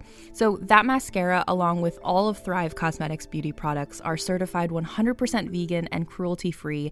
Their bestsellers have thousands of 5-star reviews and it's easy to see why. Their products are great. I love a multi-purpose makeup product, and their brilliant eye brightener is perfect to use as eyeliner, eyeshadow, even highlighter. I'd recommend using shade Stella for that. They all have a shimmer, and Stella is this really pretty champagne color that looks great on a variety of skin tones. Something I also didn't know from all the mascara videos I saw is that for every product sold, Thrive Cosmetics donates either that same product, another product that's needed more, or a monetary donation towards 8 major causes, including those impacted by cancer, domestic abuse, and veteran and education organizations. So refresh your everyday look with Thrive Cosmetics. It's beauty that gives back. Right now, you can get an exclusive 20% off your first order at thrivecosmetics.com/thrive. That's Thrive Cosmetics, CAUSEMETICS.com/thrive for 20% off your first order.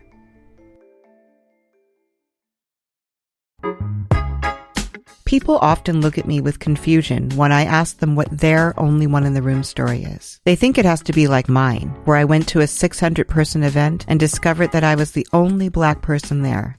I know.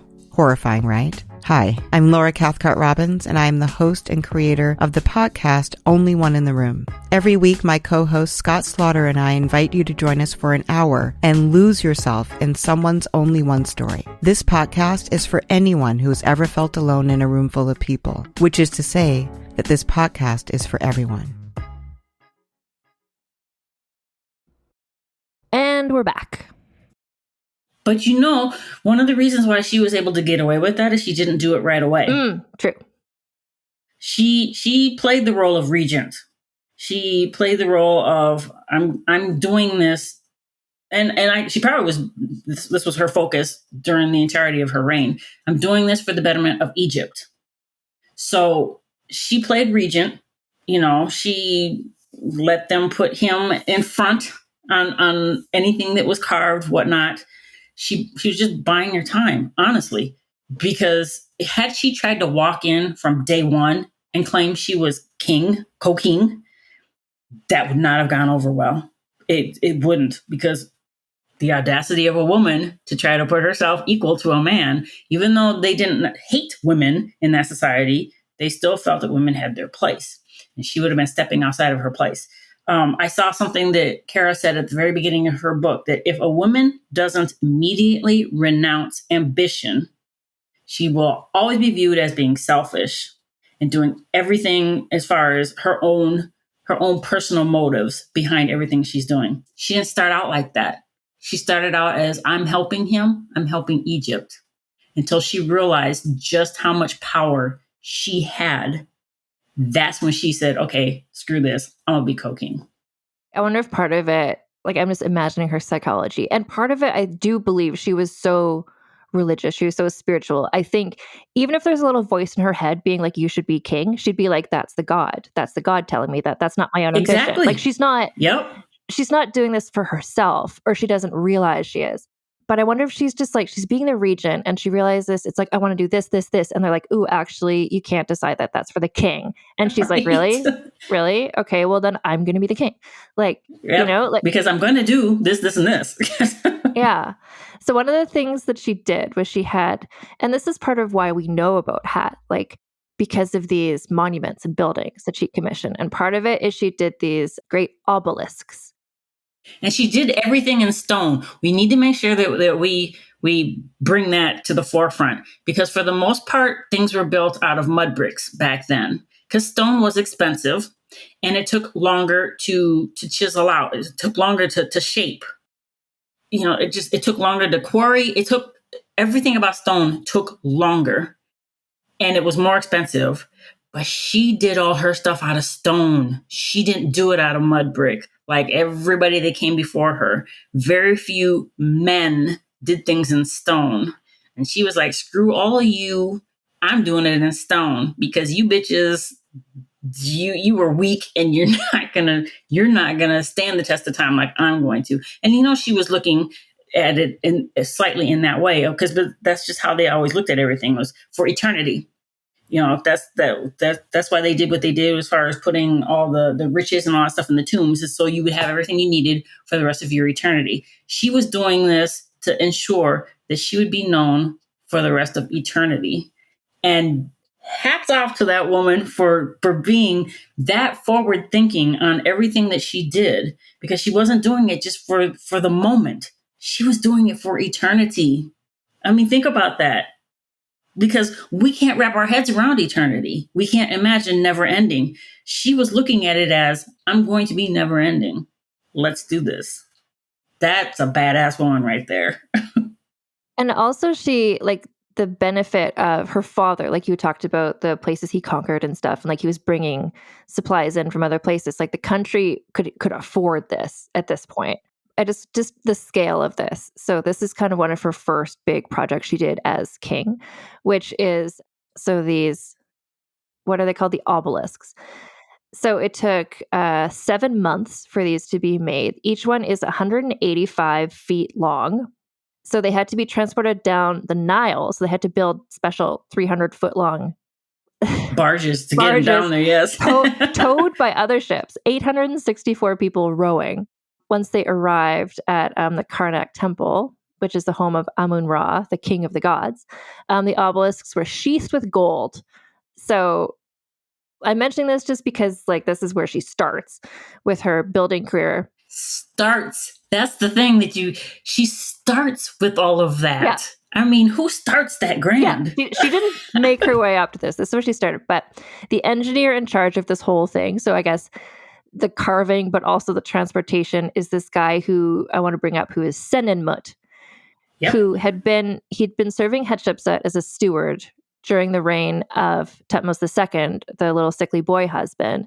And then because he successfully oversaw this impossible task, so this gave her the confidence that she promoted him to various different high positions in the realm, including the tutor to the daughter, Princess Neferur. And I want to talk about there's pictures in the book, but you can look them up too. So there's Senenmut is an interesting guy because he was just like, I'm great. There's so many statues he made of himself, and like non-royal people did not make this many statues of themselves. And all the statues of himself, it's like him with Neferur, the daughter. It's always him with this little child. So it's always showing his like proximity to the royal family. So it's like him and this little kid. It's always him teaching this little kid. And that makes some people be like, oh, is he secretly the father of Neferur? And I don't think so. I don't think Hat would never have done that, but especially at that point in her life. But I think it was just Senenmut being like, look how important I am. He couldn't put himself with her, so he puts because he didn't come from anything. So, since no one can trace where he came from of any kind of importance, once you get a level of status like that, you're going to be like, look at me, bitches. I grew up in the same stupid little village as you, but look at me now. Where are you at? Kind of thing. I mean, if you had the money and the opportunity to be able to rub it in the faces of people that probably tortured you when you were a kid, who wouldn't do it? This is where the story, like so much of the story, some of it I'm just like, oh, culturally it's very different, but just the people feel so familiar to me as the people. Like this reminds me of somebody who like, goes viral from a reality show and suddenly he's on Instagram being like, look at me, I'm on a private plane. Look at me, I'm hanging out with Drake. Like that's the vibe of Senenmut. He's just like this guy who came from nothing and now he's at this high level and he's just like, suck it, haters. Like, yep. In statue form. Yeah. I can't lie. I probably would do the same thing if all of a sudden I had some sort of level of high society, whatever. I'd be like, yeah, see, you dogged me back then, but guess what? I'm about to go get in my Maybach and you're getting in your Toyota. Deuces. Yeah. So sentiment, it's a relatable thing, but also like he did oversee this like I don't know how many people could have figured out how to transport these 185-foot obelisks. Exactly. He People are did it. naturally born gifted with things that they're very good at. And he was very good at that. And that's the thing, that she was gifted enough to be able to recognize another gifted person, because you didn't get promoted within those ranks easily. You didn't. And so for her to recognize his gifts, to feel that she could trust him enough to do the things that he did, she seemed to have been a pretty good judge of character. Yeah, he might have been an asshole when it came to trying to show off what he had compared to others, but that didn't matter to her. Fine, do your thing, whatever. That ain't got shit to do with what I've got going on over here. He was able to do what she needed him to do, and she knew she could trust him to get it done. And that, to them back then, meant the world, because by the time you got to Cleopatra, like you said, everyone was stabbing everyone in the back. And it's not that people weren't stabbing each other in the back then. It just wasn't as prominent. But if you pissed off the wrong person back then, it's going to catch up to you. That's just human nature. He did what she needed him to do. He understood his place with her. Therefore, he just kept climbing. I admire this about Hat, that, is this person raised from the minute she was born to be like, you are the incarnation of the goddess, like you are the most amazing person, that she would see in like a common born person. She's like, actually, who's that guy? Like that, I like his skills. Like I like that she could think outside the box in that way and like promote him and keep him there as kind of one of her guys. Like, and I think there was some other people in her that she had around her who she just, in a similar way, she saw their skills and she saw that they were useful. She wasn't just being like, oh, who should I promote? Oh, it's not a Nepo baby. It's not like, oh, that's the son of the priest. Great. Let's give him the job. She's like, who's good for the job? Like, Yep. Oh, it's that guy. It's that guy from that farm. Sure. Okay. Like, I appreciate that about her. And I think there's something we might have skipped over that we should probably bring attention to, is even though she was very well established within her religious place, the priests of Amun had a lot of power, because with the exception of her, no one else could commune directly with the gods. It was only the priests that could do that.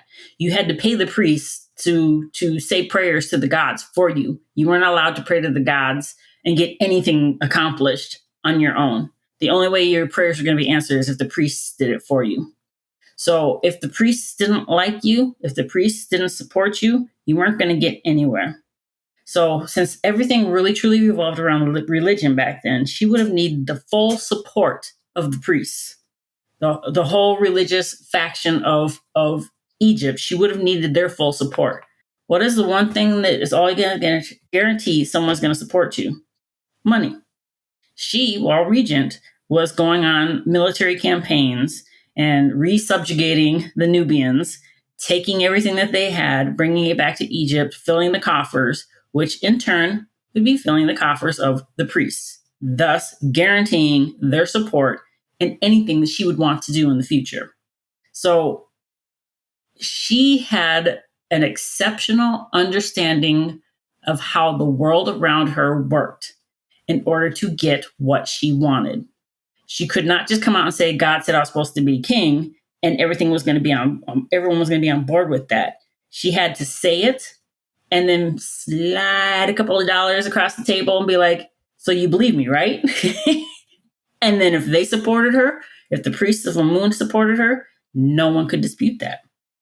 But the only way they were going to support her is as long as she was being very religious. She stuck to everything she needed to when it came to the religion, but she was also filling their pockets. That's fully guaranteed support right there. That's such an important point. Thank you for bringing that up, because I don't want to be like, wow, she's such a natural leader and everyone just believed her and everything was great. It's like, no, she knew that this was like, I don't want to say corrupt, but she just knew like this is the way that the world worked. And she knew this is what she needed to do. And so she did that thing. She wasn't, because we've seen people like, who is Nefertiti's husband? Akhenaten was just like, I had this vision. We're going to change religion. And everyone's like, no, we're not. But he's like, this is my divine, like, no one followed him, but people were on board with her because she knew how to deal with people. Mm-hmm. She knew that you can rock the boat, but only to a certain extent. Once you get that boat tilted over to one side to a certain level, then you're going to have to do some other things to make sure you can tip it a little further. Otherwise, you're going to fall off the boat because no one is going to support you. So, I mean, you got to give her so much credit. She was obviously a natural born leader. She just was, but she was smart about it. She was smart about how to get everyone else on board with her being a natural born leader. And that's a mistake that people have made throughout time, is you might have been a natural born leader, but if you don't have the support of the people who in turn have power over other people, you're not going to get anywhere. You could be the smartest person in the world, but if no one believes you, no one supports you, you're just another person. She was determined she was not going to be just another person. So she did, like I said, what she had to do in order to have everything, all her ducks in a row, to be able to be like, boom, I'm king, I'm co-king. This little boy, yeah, he's here, but we don't talk about Bruno. We're going to be doing what we're doing. This is like, there's so many books that are like how to be a leader like Napoleon or whatever, like there's people who are Alexander the Great or whatever. And I feel like there's a real opportunity here for somebody to write a book about like leadership lessons from Hat. Like, how did she do it? Like, people don't know this, and people need to know this. How you just explain that, I'm just like, yeah, she did. Like, you can have all the skills, but you need to also understand. You need to get people on your side, and you need to understand how to get people on your side. And that's, I think, what's missing from a lot of ambitious people who just never make it. Yeah. And you're not going to hear about her the way you should for two reasons. She existed so long ago, and she was a she. So those two things right there are going to keep, I mean, they don't really want to teach what happened in the 50s. So why are they going to teach what happened 4,000 years ago? It's just, that's not going to happen. Yeah. So, and it's like, and even though it might not have been recorded, even though they would have denied it if you asked them, I promise you, Caesar and the likes of his peoples, they studied her. They had to. Because if you want to be a great leader, you have to learn from the other great leaders. You can be born with natural abilities, but you still need to learn. And I promise you, they knew who she was. No, and that's the thing. Like, the records of her did continue. And actually, that's the next thing I had. It ties in perfectly with what you were just saying. It's like her going on campaign and stuff like that. So, and she was going on campaign. Like, she was there with the troops. Physically there, yes. So she's going on campaign down into the land of Kush, which is now northern Sudan area. They need to control that area for economic reasons because it was a source of gold and other luxury projects. And so she was not just kind of sitting back and kind of like letting, like her father did all this stuff. She wasn't just being like, great, he did that, and I'm just going to like hang out here. She was preserving her father's empire. So there's statues or carvings in art, like we see her portrayed as a lion trampling Egypt's enemies. There were sphinxes created with her face on it. Like, she was like... A lot of them. Yeah. A lot of sphinxes. Which is also like a masculine thing, right? So this is where it's interesting to me too. Like, I've had a couple episodes of this podcast where I'm looking more at like gender and history and stuff like that. And I think her portrayal is really interesting because at first, when she's the wife of Thutmose II, in art, she's portrayed as like she's the woman and she's like full feminine. Yep. And then when she becomes king, she looks still full feminine, but wearing, the headpiece of the king. Like, you could still see like her silhouette, like she's got breasts. And then as her reign goes on towards the end of it, in artwork, she looks identical to Thutmose III. Like, they're both, it's a male portrayal. And it's interesting, and we'll never really know what changed, but I think she was just kind of like, I am the king, but I'm also a woman. But later in her life, she was like, no, I'm equal to him. Like, we are both men, like in art. But she still used the pronoun she. Yeah, exactly. She never completely got rid of the fact that I am a woman. I'm going to make sure you all understand I am a woman. However, I'm taking over this male role. Yeah. And you're just going to have to deal with it. She never, ever denied her female side. That, I think, goes along with that other thing of people not looking at her as just being ambitious for ambition's sake, where she was just trying to do it all for herself, because she wasn't trying to hide who she was. She wasn't trying to convince everyone that I need you to view me this way and this way alone. She wanted everyone to view her as, yes, she's co-king, but remember, I'm still a woman. And that is a level of audacity I want to get to. Because, I mean, that was bold. And even in Kara's book, where she talks about how the scribes and how the people carving these different things, they were probably confused as hell, because they weren't really versed in how high society spoke and how they interpreted things. And it's like, why am I carving a guy, but I'm putting she? This doesn't make any sense, but whatever. That's what I was told to do. So that's what I'm going to do. They probably went home every night telling their wives, do you know what the fuck I had to do today? Imagine those conversations. But I love that about her, that she never tried to be a man. She was always, from what I'm gathering, in actual life, very feminine still. She just portrayed herself on the monuments as completely equal to her co-king, to her husband, to her nephew, whatever it is that she thought of him as. And I love that. I love that. I mean, you can't really get too much more bold than that. It's really, really, really interesting, especially just in the context of like, because she was like, I'm a woman and I'm taking on this role that is a man's role, and she's changing the role to fit her instead of changing herself to fit the role, you know?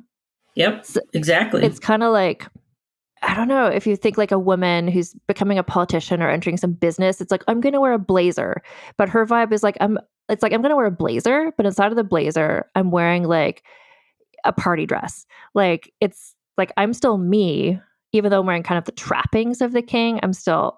It's interesting. And just all like, we're not going to get into this. Don't worry. I'm not going to ask you to. But just like the conversations that happened today about like gender and sexuality and stuff, where it's all like men are men and women are women, people who are not me are saying, but where it's like, well, Hat was kind of like, what is gender?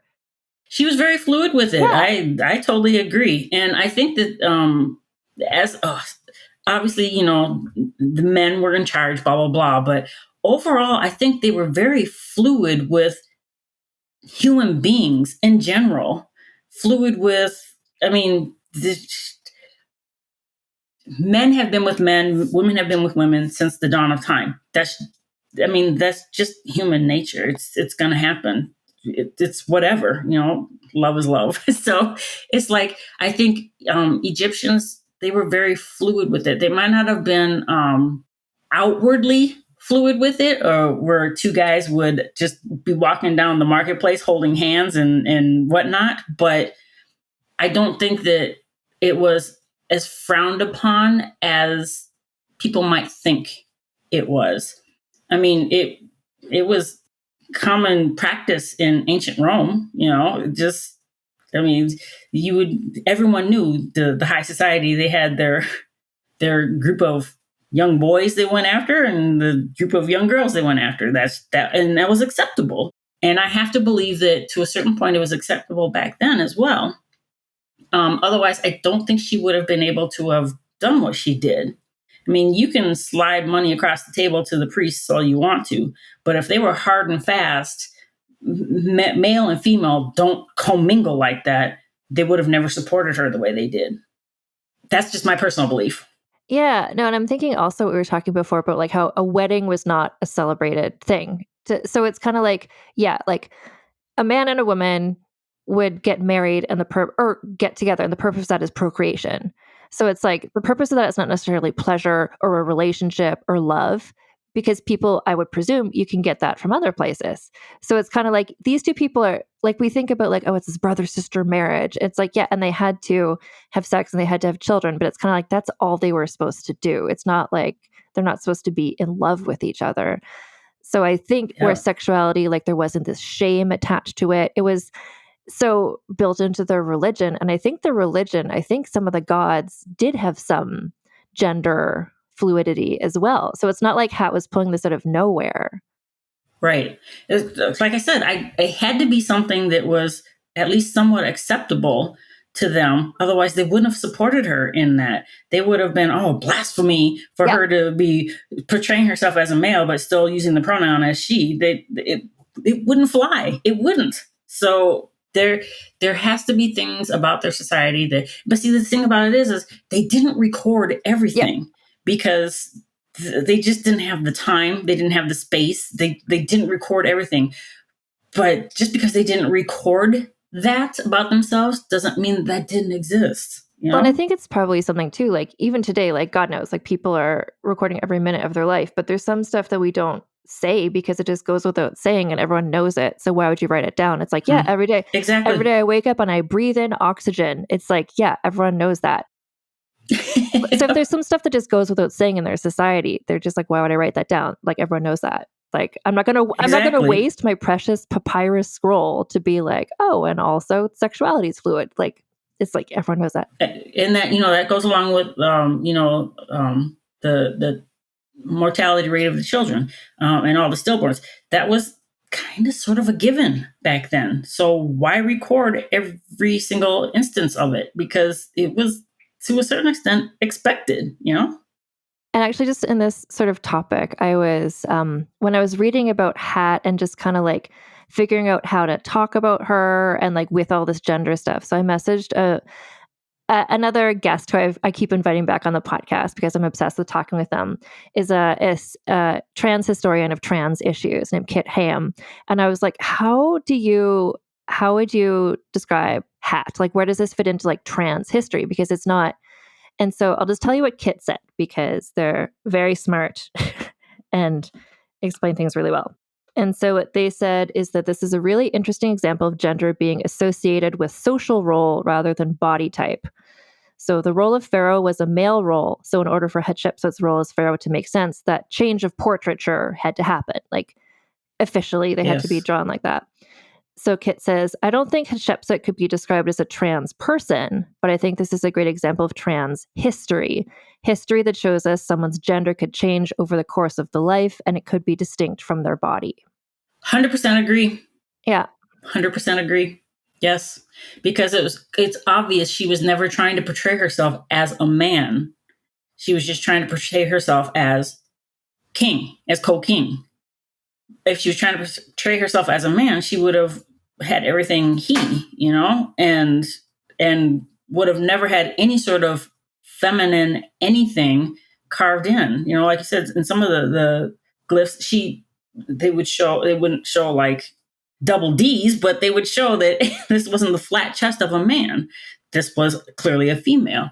So I totally agree with that assessment, that it was just a matter of fitting the gender of the role, not trying to change her overall gender. Exactly. It's just, and that's part of why I messaged Kit about this, just because I was like, again, all of this, Gina, I've just been like trying to wrap my head around like ancient Egypt, how ancient it is, Hat's whole story. And then I was just like, this gender stuff. I'm just like, what is this? How do you understand this? And so, Kit really explained that well, I think, just kind of like the role of king is male. And so Hat was like, okay, so in like these official portraits, I will portray myself as male.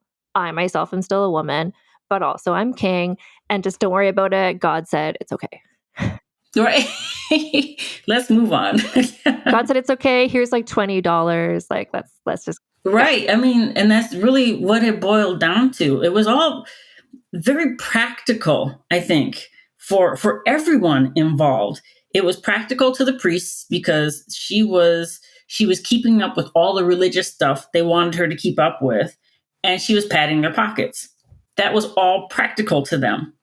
To the bureaucrats of ancient Egypt, she kept society going. She kept the coffers full. She kept their enemies subdued. It was all very practical to them. She was never doing or saying anything that would make anyone clutch their pearls and be like, oh, should she really be Like here? it's an interesting contrast to Akhenaten, right? Who is just like, I'm going to change everything, and everyone's like, what? Hat is just like, I want to keep status quo. I want to keep getting Egypt like richer and the kingdom bigger, and let's just keep going. And everyone's just like, you're so well suited to this job. Like, why would anyone be mad about it? Exactly. Yeah. And that's the brilliance of her, is she understood as long as she did it in the way that she was doing it, she stood the best chance of being able to continue to do what she wanted to do. And like you said earlier, it might have been just a thought that she had, was like, fuck that, I want to do this. I want to be king. I want to do that. I want to go here. But because she was so religious, in her mind, it would have been, oh, the gods are giving me these thoughts. I would never have these thoughts on my own. They have to be coming from the gods. Therefore, it has to be ordained by them. And this is what has to happen. And what she was doing was for the betterment of her society. Whereas you had the Crusades, where they were saying God wills it. They were supposed to be doing it because God said they were supposed to be doing it. And all they were doing was just going and raping, pillaging, and killing. But in their mind, God told them to do it. Yeah. So Hat was like the religious stuff. And again, like it's really her sincere understanding. Like her role is to serve Egypt. Her role is to honor the gods. And the way that she can do that is to make Egypt as best as it can be. And that's what she was doing. Like she wasn't going off script. She might have been slightly benefiting personally, but not to a point to where it looked like everything she was doing was for her. Because think about it, everything she was doing really was for the betterment of overall Egypt. It just was. She didn't do anything that was a detriment to them. Everything made them better. Everything helped them maintain the control that they had. I mean, I wouldn't have gone against her. I mean, especially if she was sliding something to my husband because he was helping her do something. Therefore, I could live a better life. And I had a nice, luxurious apartment in the corner of the palace. I'll see you when you get home, honey. You know, that's it. I'm not questioning squat because my life is good because of what she's doing. And that's how she got away with it, is she made so many people's lives better with what she was doing. They had absolutely no reason to go against her. And that's the thing. Like she was a really good leader. Like she was doing the job better than anyone. Like she was so smart. She got herself in this position. She was able to stay in this position, and she was able to maintain it because she was excellent. Like the things that she was doing worked. Like there's just some notes here about the various trade expeditions. Like she's going through Eastern Mediterranean. She went to Sinai in search of turquoise. In her 9th year of reign, her navy, she had a navy, went to Eritrea, then known as Punt, on the east coast of Africa, and they brought back myrrh trees, piles of frankincense, and African products like ebony, wood, gold, and ivory. And there was lots of carvings of her doing this because like she brought back this bounty, and it's just like, I did that. Hat did that. But what made that even more substantial is the fact that no one from Egypt had gone to Punt in how many years? She did something that she reopened a trade line that had been closed for a long time. And that trade route brought things to Egypt that they really wanted and really needed, because they were all about burning incense and all that stuff. I mean, I read a couple passages where they were probably like, she was high as hell because she was surrounded by all of this incense. I mean, I've burned incense before, and I'd be like, woo, you get kind of lightheaded. Imagine being in a closed off room with that much damn incense. I'd probably just pass out. I mean, I don't know how they survived it. So she was bringing back things that they needed for their religious rituals, on top of all the other richness and goods that she was bringing back, foods they didn't have, obviously there would have been gold, and they might have even had silver. I don't know. She was bringing things in this trade route that she reopened that they didn't have, that they now had, that made everyone's lives appear to be richer. I mean, granted, if you were a bureaucrat, you were already on whatever level of richness. But if you had something from a completely foreign country, that it took them, I think I read it was like 3 years to build the ships to even be able to get there. So that was quite an expedition that she initiated to build enough ships to go, and then to be able to transport all that stuff back. That whole thing would have taken probably a total of maybe 5 or so years from beginning to end, when she got back with all that stuff.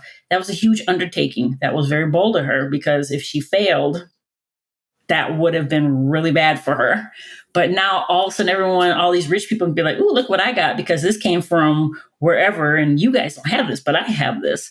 She played the game perfectly. And this is why, like, there's so many carvings about this. Like, there's carvings of like her, receiving the trees on the ships and stuff. And this is where I want to mention, because those carvings, a lot of them are in this temple that she built in this site, Deir el-Bahari.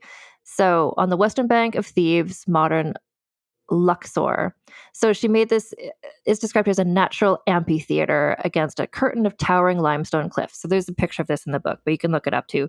Just whatever, Google image search. So it looks, again, like a very contemporary building. It's a stone building with like multiple levels, kind of like little rectangles, like sort of window shapes. And it's this multi-layered thing. And inside, and you can go visit it today, there's carvings of her victory, like her army victories, her trading expeditions, the transport of the obelisks. Like there's pictures of like all, like, I did that. Like these are all in this building that she built that's still there. And the funny thing is when you see pictures of ancient Egyptian monuments, everyone knows the pyramids. Everyone knows the Sphinx. But everyone knows her mortuary temple.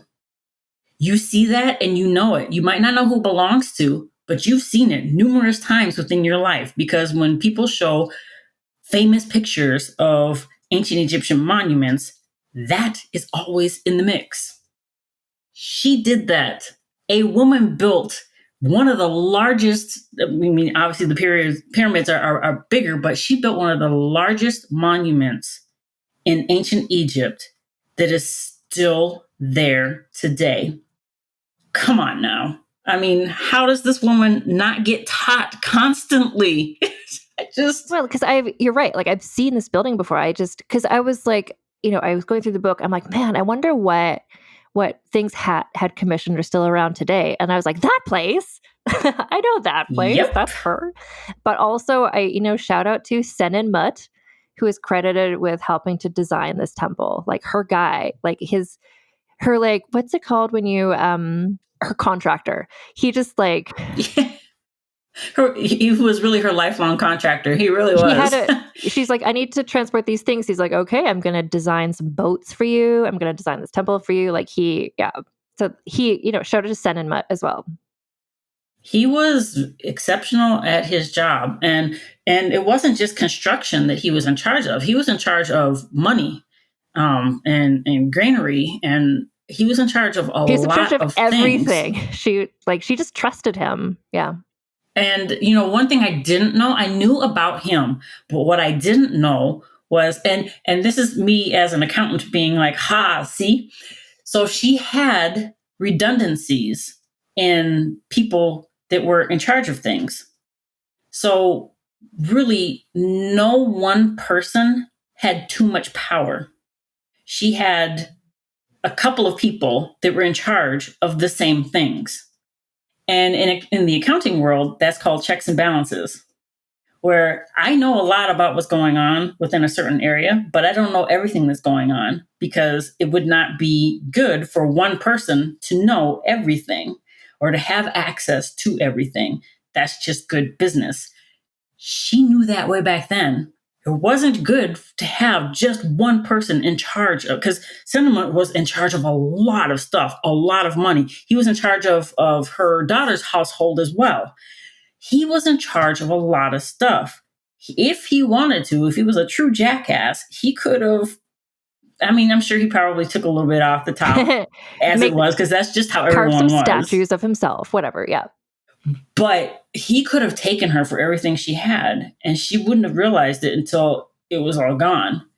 But she understood you cannot give one man that much power. And she would have 2 men or even 3 men in charge of various different things to make sure she had those checks and balances in place. Come on, if that's not a smart woman, I mean, come on.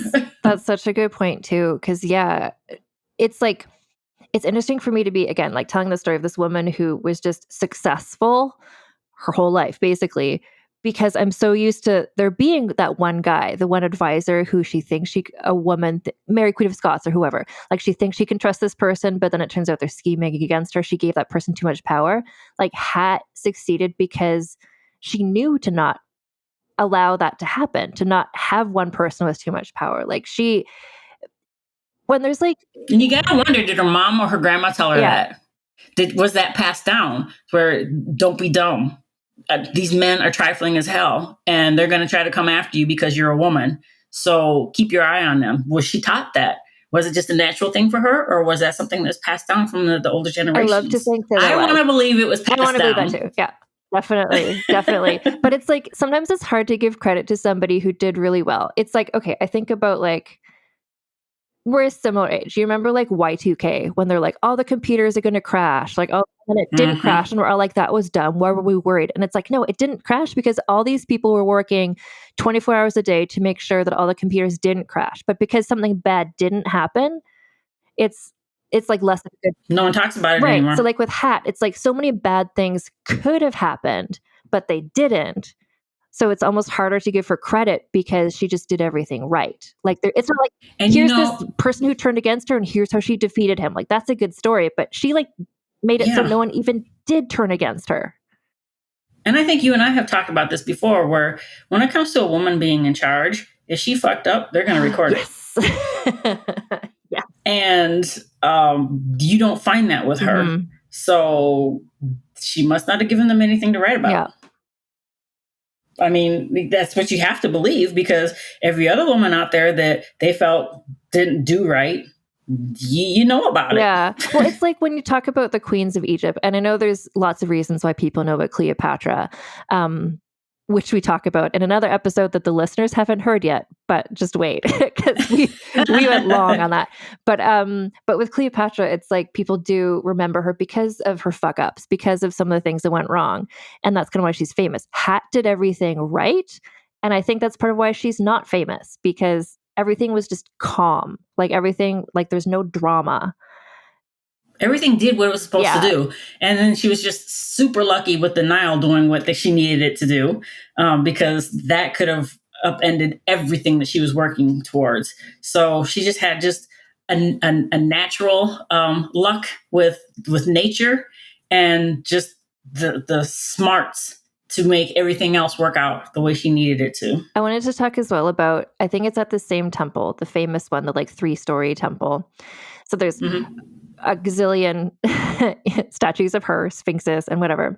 But also there's giant statues of her. And I think this is where, and this is part of what's interesting about the gender presentation, because there's statues of her that were created throughout many years. And early in her reign, they're painted like yellow, which is the color that a woman's statue is painted. And then mid-reign, they're kind of orange, because a man's statue would be painted red. A woman's statue is painted yellow. And then these ones are kind of orange. It's like they mix the two. And then towards the end of her reign, they're all painted red, like a man. So this is where it's just like the gender fluidity.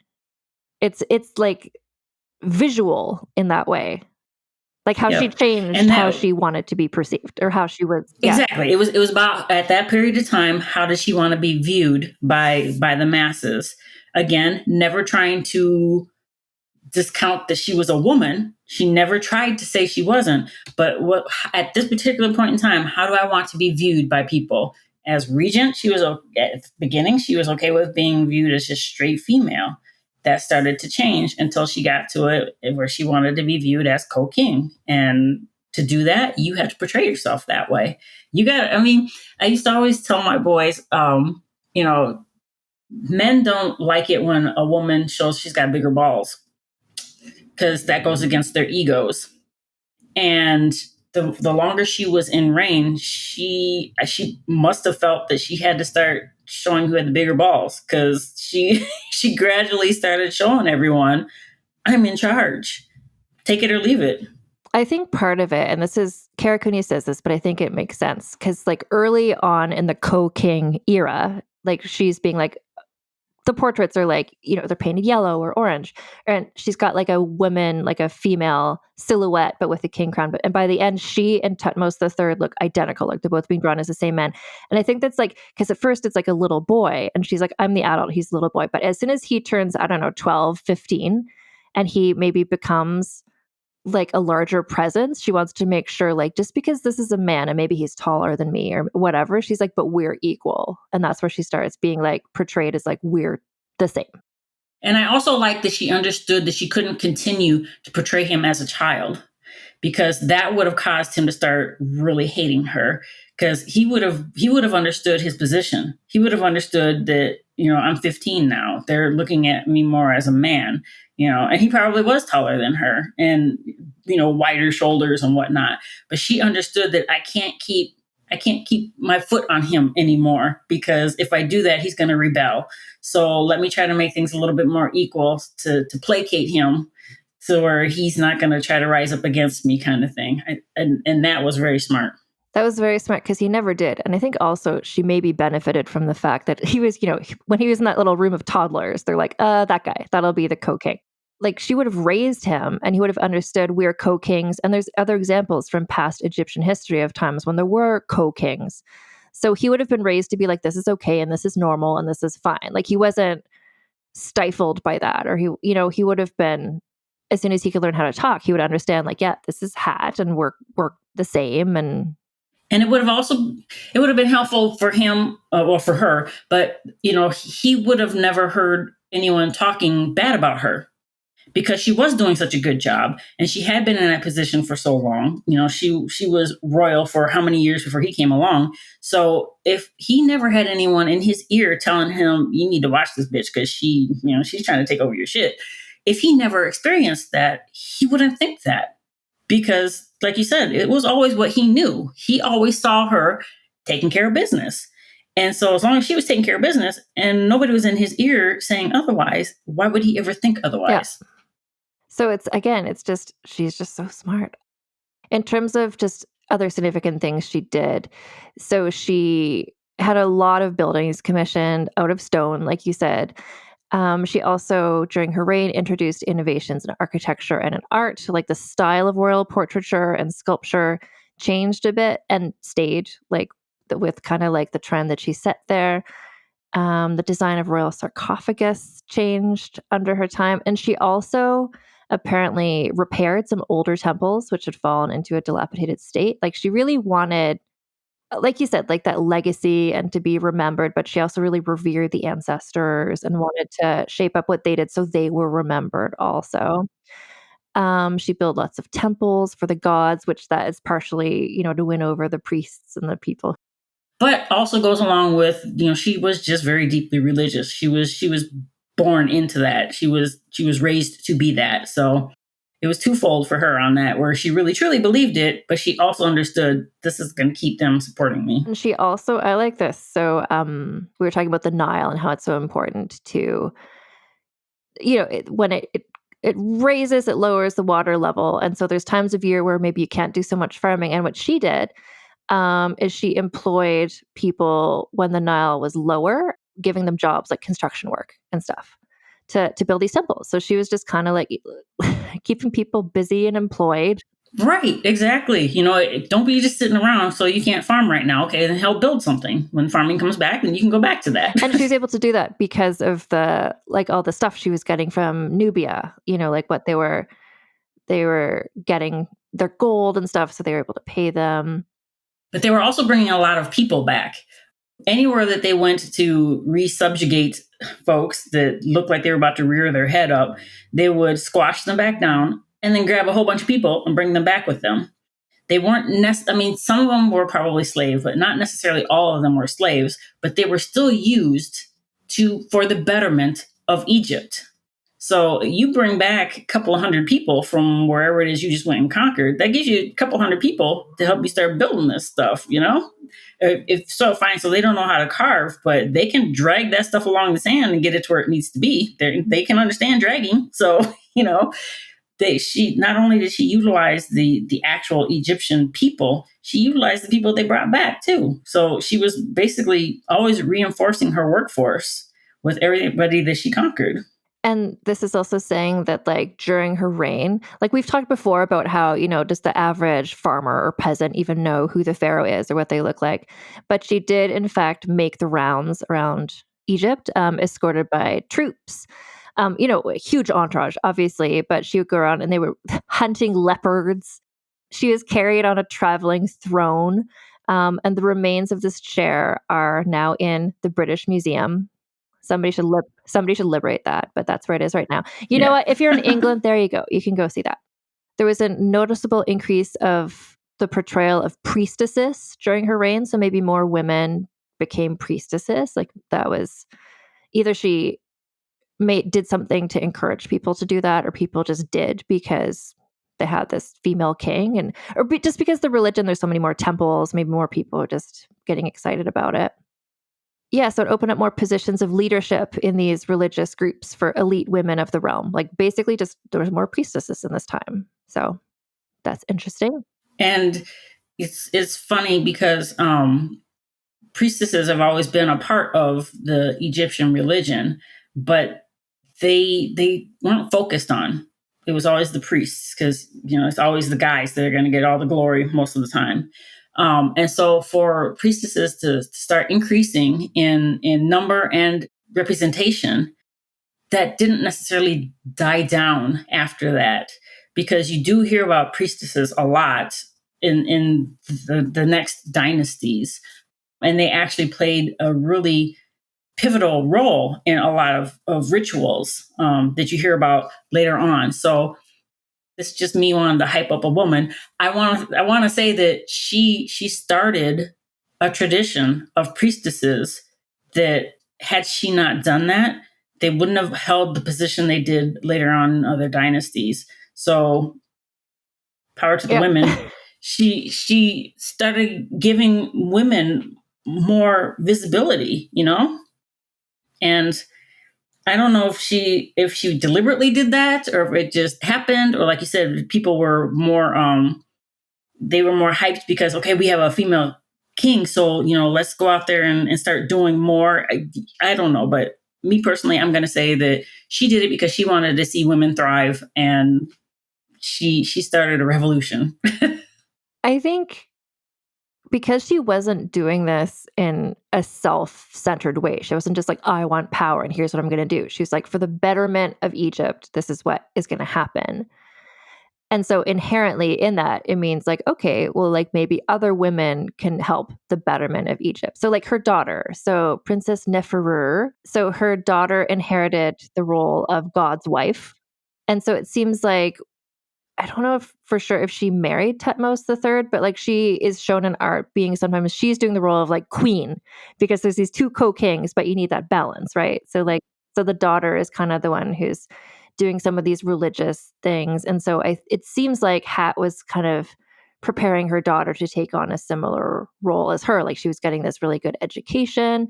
The titles that Neferu has on various temples and stuff kind of show that she was exactly how Hat had been when she began as God's wife. Like, so it seems like she was maybe hoping that like Neferu could inherit a similar sort of role as her. And then I think this is great. I think this is fantastic. So usually like when there's this festival that happens when a pharaoh has been pharaoh for 30 years, which because of life expectancy doesn't happen that often in this time. But Hat was like, I'm going to celebrate this, even though I've only been pharaoh for 16 years. Because if you add the time where she was the wife, and if you add the time where she was the daughter, it's like, basically it's 30 years. So let's go. Let's just have this. I love it. She combined from the time of her father up until her time, she combined all the years of the Thutmose rule to get her to her 30 needed to have a said festival. And I mean, come on, how brilliant I love it. That? She's just like, if you round up to the nearest 30, right? It's 30. And that was a big festival. that one was just off the chain. I mean, I can't even imagine. But then also to have that festival, because a lot of just the smaller festivals that they did and just natural religious rituals that they did, the king had to do a lot during these festivals. You know, you would read about them having to run miles and carry this there and wear all of this garb and recite all of these incantations. If you chose to have a festival, you had to know this is going to wear you down and you're going to need a whole lot of sleep after this is done. So it was clearly important to her to have this festival because it would have actually made her have to do a lot to have this festival. So it must have been worth it to her. Well, and also this would be like Tutmos the Third at this point. Like if it's her 16th year, then he's probably around 16. Like he's probably about adult size. So it could have been sort of like now that it could be part of her thing of being like, yeah, now he looked like he's taller than me. Maybe he's bigger than me. But just so you know, we're still co-kings. Let's just remind everybody that in this weeks-long Olympics demonstration. Really, yes. And the thing is the fact that he went along with it. He might not have wanted to do it at first because it would have required a lot from him as well. Because with them being co-kings, he would have to do the same things that she was doing. But the fact that he went along with it, willingly or not, says a lot. Because being at the age that he was, being the quote unquote rightful heir to the throne, he was in a position to be able to put his foot down and be like, I don't really want to He'd do be like, this. You're tripping. Isn't 30, ma'am, this is not 30 years. That's not how you count. But so he went along with it. So, you know, you have to believe that he just didn't have a problem with it. But also with these types of festivals, it was something to get everybody involved. It was something for the commoners and the bureaucrats alike. So if you're keeping everyone happy, you know, because that was the main thing they wanted to do was have balance and happiness and good fortune. If you're keeping everyone happy, you're not going to have anyone come against you. Yeah. And he would see the benefit in that. I think he had a really good, not role model, but I guess role model, like seeing what she did. Like he would go on. We're about to get to the part where he did very well for himself as well. And I think she trained him very well in how to succeed based on like her inherent natural ability, like the way that she was able to pick up and learn and pivot and be flexible. But also she saw what her dad did, the way she's trained by her mom and her grandma. Like he benefited from all of that education from her. And and then he would have just his natural advisors as well. So, you know, he had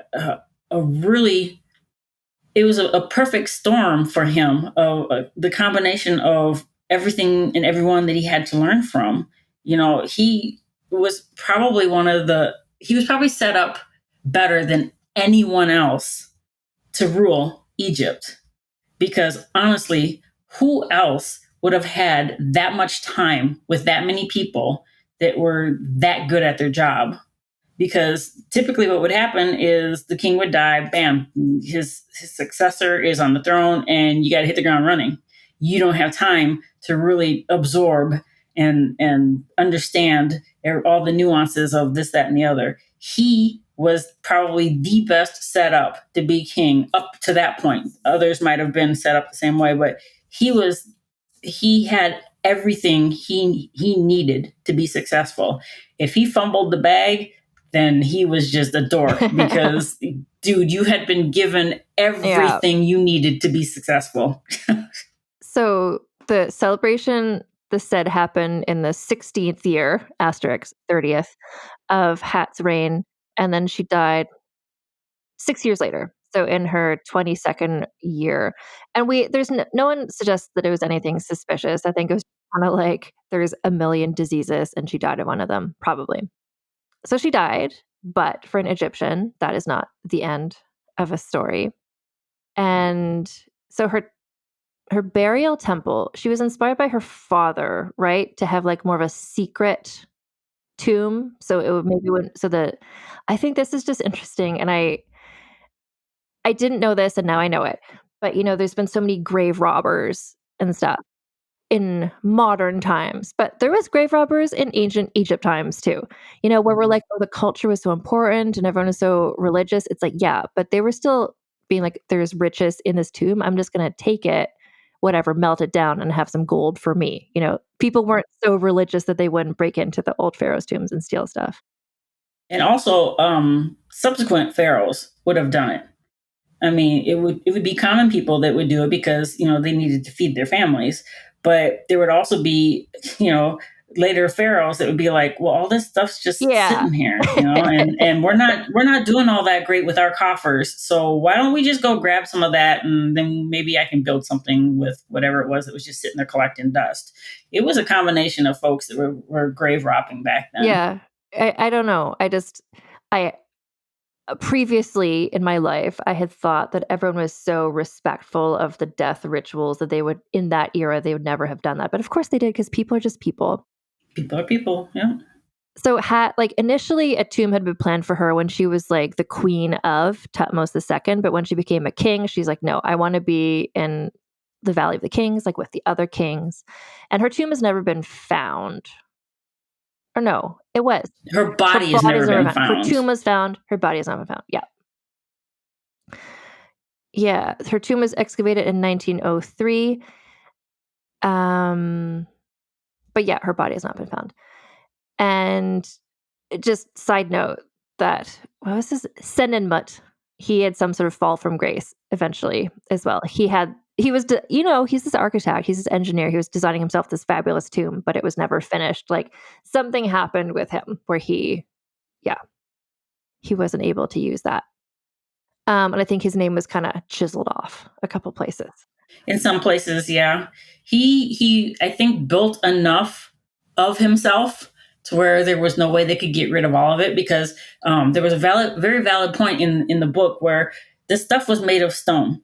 Some of it of, granite. That stuff's not easy to break.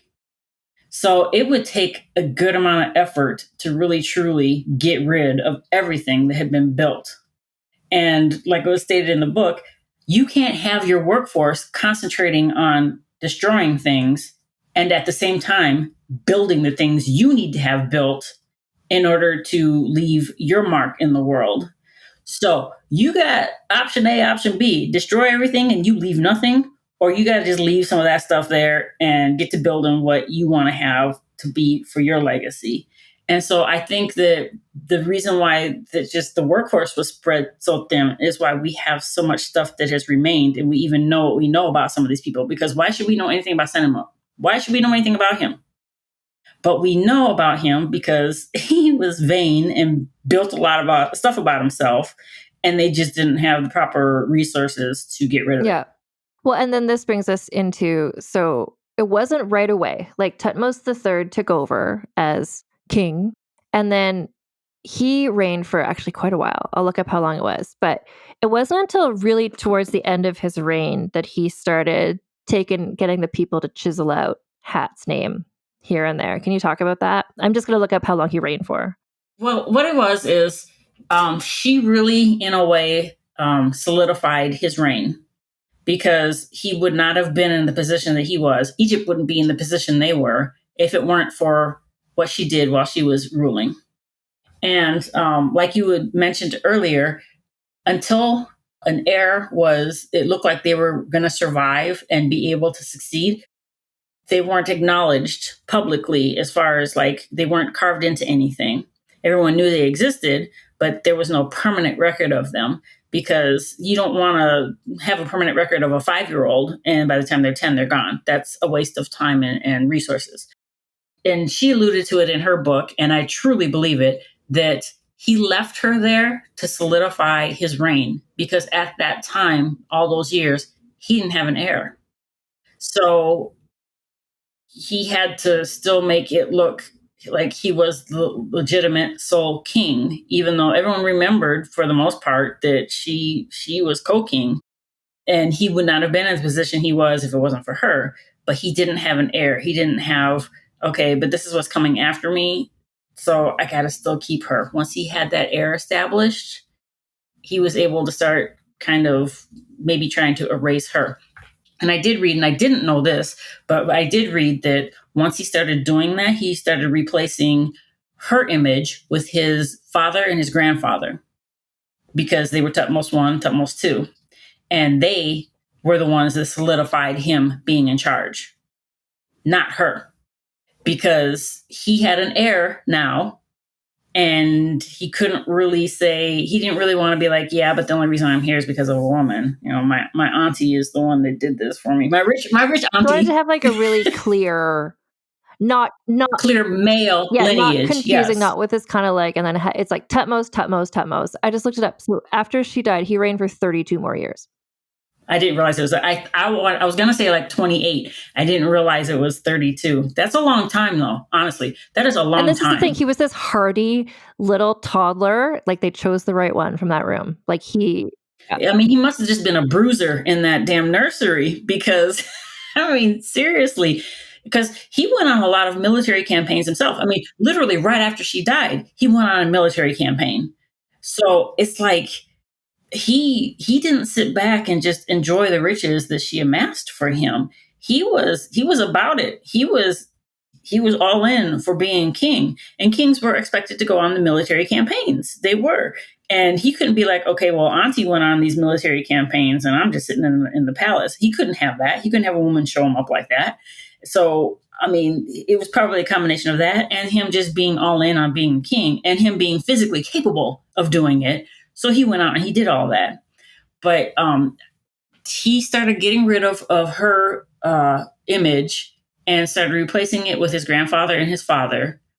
Again, trying to keep things as male as possible as far as who was in charge. And if he was reigning 32 years after she died, let's be real. How many people that like knew her were actually still alive? Because she was already well into her 20s by the time she died, which meant most of the people around her would have been 20s or probably older. So for all of those people to last another 32 years, that's not real likely.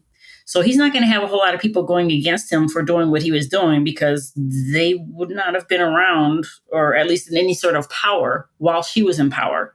So they didn't have anything to lose by him erasing her, because they were getting their wealth from him at that point now. So, you do you, as long as you keep giving me what I want. So I think that he was just doing a typical ruler thing. I'm not so sure that it was embedded in man-woman type of thing. I think it was just rulers always wanted to make themselves look as legitimate as possible and as strong as possible.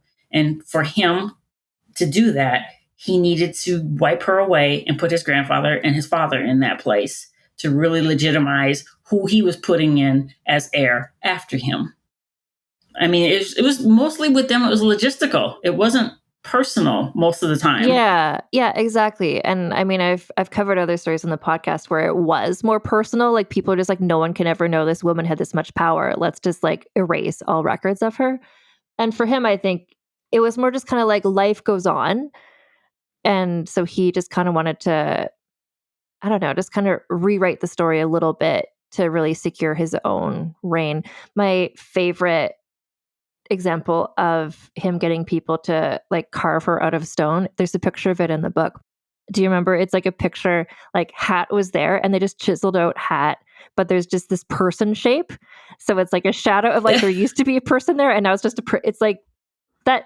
Yes, and that's the way they did everyone though, because they didn't chisel everything around it. They just chiseled out the actual form of them, but it's still the form of a person. There's just no detail to it. It so obvious. It's just kind of like, it's like, I don't know, taking a photograph and just like scribbling out somebody's face. It's like, I can tell there was a person there. And another thing I read that I never really thought about it, but it makes sense that some of the depictions of her were replaced with altars, with food altars, and different types of altars. And so typically in scenes, you would have whatever god they were portraying looking at the king as if they were like in a conversation kind of thing. But now you just have these gods just staring at these tables, these offering tables, And it was kind of like, what's the point of that? What, God would sit and just stare at an offering table? I forgot that. Thank you. I love that detail. Yeah. It's like, we can't have Hat in this picture. What if we just put like a table with some fruit on it? Great. But the thing is what gets me is that he didn't replace himself, that he didn't put himself in that position. It was like he still had that much respect for her that he wasn't going to put himself there, but he couldn't leave her there, but he couldn't leave it blank. So he had to put something there. So he just put an offering table. And it's just really surprising that he didn't put himself there instead. But it was clear that he wasn't necessarily trying to wipe her out completely. Otherwise, he would have accomplished that. He wasn't trying to act like she didn't exist. He just needed to portray certain things differently. And that meant putting an offering table where she used to stand. It's just funny. It's, the original Photoshop. Right? and poorly done. The original royal bad Photoshop. So Hat herself, so she reigned for 22 years effectively. And so with this article I'm looking at from this encyclopedia, so it says like her temple at Deir el-Bahri remained in use as the most important focal point for annual religious celebrations on the West for centuries to come. People still name their daughters after her. And even 1,000 years later, like historians still wrote about the fact there was this woman who reigned as a king. So she's not listed in some lists in temples of like, here's the name of every pharaoh there ever was. And maybe I don't know if that's malicious or if it's just kind of they were confused, if that person was relying. She wasn't an outright king, so that's probably why they didn't list her. Thutmose III was an outright king, therefore they would list him. In many people's eyes, she probably still was just regent. Whether she called herself co-king or not, she was still just regent, and you don't list a regent. Yeah. Oh, and then Thutmose III, like he did he's one of the most best remembered pharaohs just for like his military success and stuff. And like she really set him up for that, like we said. But so I think he made enough of a name for himself that maybe they didn't feel like they needed to acknowledge her. But I mean, she is one of the greatest pharaohs of ancient Egypt. She is. And I've mentioned it in probably every podcast we've done with each other that she is the ultimate for me. She just is. There were other women that were in charge. You know how much I love my Nefertiti, but ultimately she wasn't in charge. She was still under Akhenaten. He was in charge. She was probably all up in his ear about stuff, but he was in charge. Hat was in charge. Period. End of sentence. She was in charge. No one else can say that. She's such an icon to me. Yeah. This is why, like earlier this week, I was just like, Gina, I can't wait to record this. I need to. Where's Saturday? Hurry up! I need to talk to you about Hat. I'm obsessed with Hat. I like ordered a necklace with Hat on it because I love her and I want to wear her on my neck always. But yeah, she's great. So we're gonna get into the scoring for Hat, which is always an interesting conversation, and I'm really interested to see how this is going to go. My cat is also here. I feel like cats were very revered in ancient Egypt, and so she knows that that would have been a great time for you to live. So the first category is scandaliciousness. Like, how scandalous was she? And this is interesting. I just want to say first, she made it so that what she did wasn't scandalous because she covered her back. But it kind of was scandalous that she's like, God says I should be the king, so now I'm the king. Like, to me, but to the people around her, they're all like, yeah, sounds good. Okay. You gave me $20. Okay. Yeah. Everything about her reign was scandalous. Everything. Every step she took was scandalous. It just was. No woman is going to put themselves in a position to be leading military campaigns in ancient Egypt. I mean, women don't really do it in all of history. Yeah, I mean, it happened, but not very often. Like, we know when it happened because it was so rare. Yeah. And so you have to, looking at it the way we look at it as just a straight human being, everything about her reign was scandal. Just, it was. But like you said, because she was so good, and I wouldn't even say she manipulated it. She just used what was going on around her. And she used it perfectly. She covered her butt. She made everything look like it came straight from the gods because she could. because she was in a position and she had the understanding enough to be able to do that. Therefore, in their eyes, it wouldn't have been scandalous. It would have just been the will of the gods. So that one is very hard to rank. Inherently, no one of the time was being like the audacity of this woman, what's she doing? Everyone's just like, okay, yeah, this is fair. She's doing this. But it's like, I can't believe she did that. So I don't know if you if this is something where it's just like to you and me, and like in the pantheon of history, it is scandalous, but to the people around her, they're like, okay. If you balance that out to be like a 5, because it's like not, I agree. Because 1 through 5 is us thinking, oh my God, she had major balls. Them 6 through 10, she was just doing what she was supposed to do. You gotta even that one out in a 5, because it really our mindset is different than theirs. Exactly. So it's like half scandalous, half not, which is a 5 out of 10. Yeah. The next one though, scheminess, I feel like is a 10. I got yes, because even though she might have been like, oh, but it's just the gods giving me these ideas, that woman knew damn well what she was doing at all times. She did. She was smart. And so yes, scheminess, she played her cards right. And you got to be a schemer to be able to play those cards the way she did, to rule for 22 years as a woman and have yourself depicted as a man. I mean, come on. She's got to be everything about her, like the fact, like coming up with the plan to like what I do believe that she believed that the gods were like, you should do this, but then everything that she did herself, like knowing that she had to like grease some palms, she had to pay some people off, she had to build a temple in this city where this guy is from or whatever. She had to like figuring out like the sentiment, like, oh, that's the guy, I can trust him. But then also having like checks and balances, like everything she did was so smart and so thoughtful and so effective. Like she was never not scheming, like she always knew she had an angle. It's like, okay, we need to get the money to bring this stuff in. Okay, so then we have to build this boat. Okay, that's going to take 3 years. Fine. And then once we have it, let's have this festival. Let's make jobs for people when the Nile is not great. Like she was always coming up with plans and schemes. Like she was never not scheming, I think. That was the only way she was going to survive, honestly. Definitely 10. Definitely. Okay, the next category is significance. And there's just, I want to read, if my cat will let me, she's like pacing back and forth.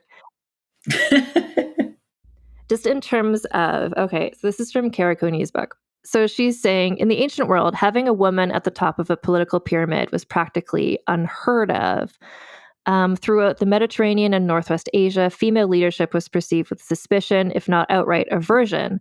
Mesopotamia, I found this so interesting. Mesopotamia, for example, preserves only one example of a female political powerhouse predating Hatshepsut, Kubaba, a tavern keeper who in a consolidated power in the ancient city of Kish in the 25th century BCE during a time of never-ending war and crisis. So it's like Hat is like, there was other women who were regents. There's women who were pharaoh for like a minute, but like no one, like Hat was the first, really. She was. She really was. I mean, to take it to the level that she did and to make it look really effortless, there'll never be another like her. I just had another quote that was talking about, again, from the same book. So historians can find almost no evidence of effective, formally defined, long-term female leadership from antiquity. Not from the Mediterranean, the Near East, Africa, Central Asia. Like, I want to be clear, I'm not just talking about Egypt. This is like all the places that had like cultures going on, like cities, established at this time. These societies, were inherently based on masculine dominance because of their reliance on kingship and dynastic succession. A woman could only take the throne when regional or imperial aggressions had removed all men from the centers of power, or when a dynasty was at its end, and all appropriate males in the royal family were dead. The only rivals to Hatshepsut's models of female power would come later from imperial China. So like she is, in terms of significance, like she's the first anywhere that we know of.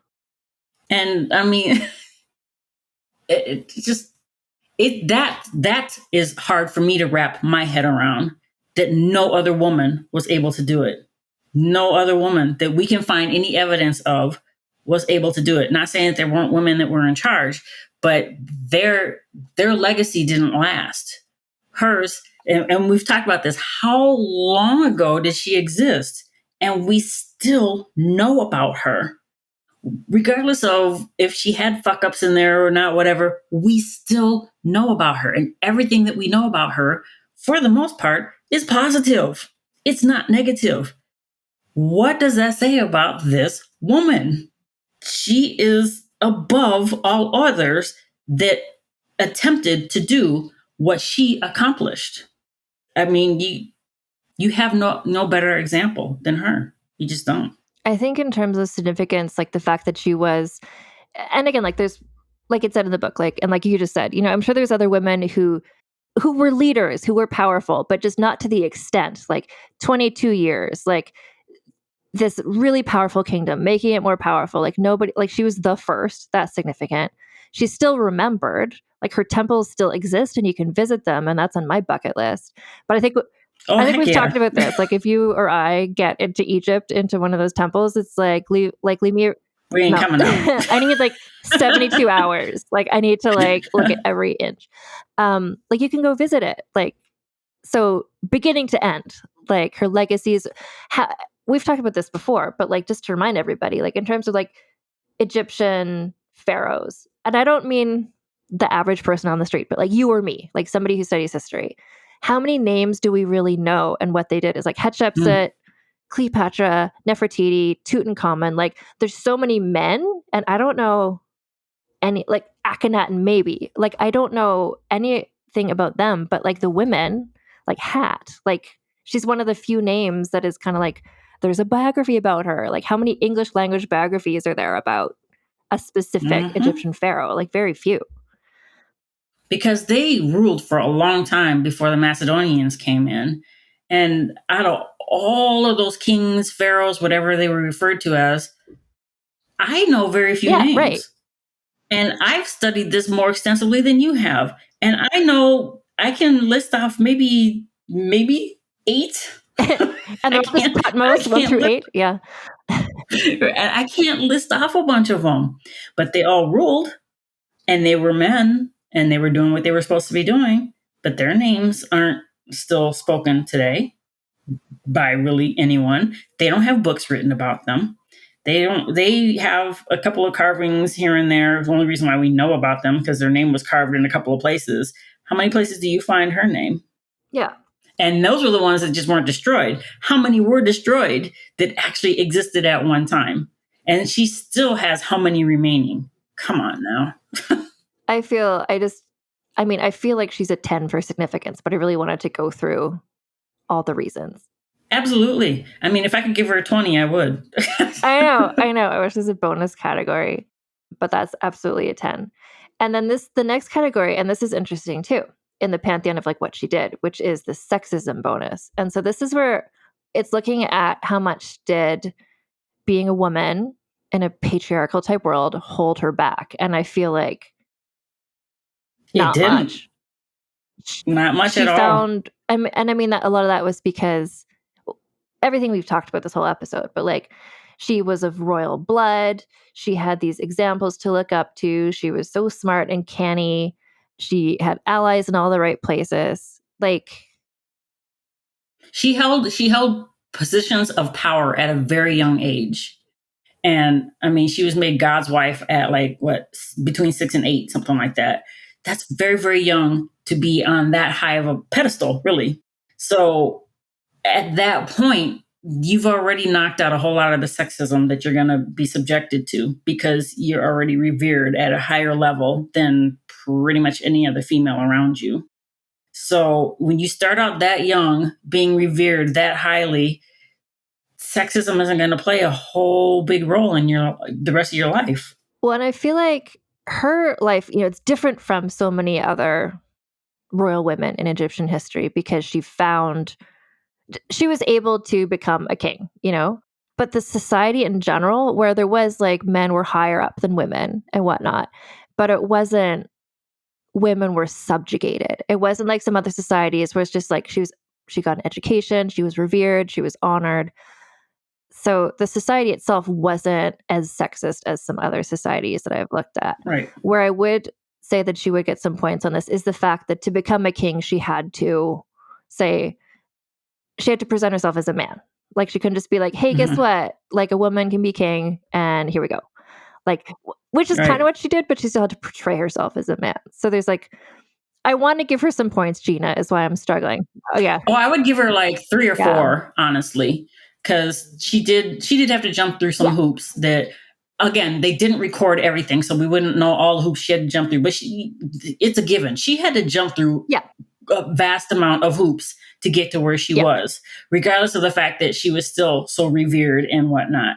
So, like I said, I'd give her like a 3 or a 4. It wouldn't rank high because she was able to do what she needed to do, but it wasn't complete smooth sailing for her. I think like once she got in the role and she was there and things were going, it was good, but it took some energy for her to get into the role that Thutmose wouldn't have had to have done. But at the same point, for her whole reign, and this is remarkable in the history of this podcast and people I talk about, everyone's just like, okay, yeah, there's a woman in charge. That's cool. Like, Gina, that never happens. I've done like how many episodes? Like, that is never the narrative. Elizabeth I had a lot of power and people respected her, but only to a certain point. People were still questioning her. They were gossiping about her behind her back. Everyone questioned her. Everyone, even her closest whatever, questioned her at every turn. She always had to be watching her back in a way that I don't think had to do.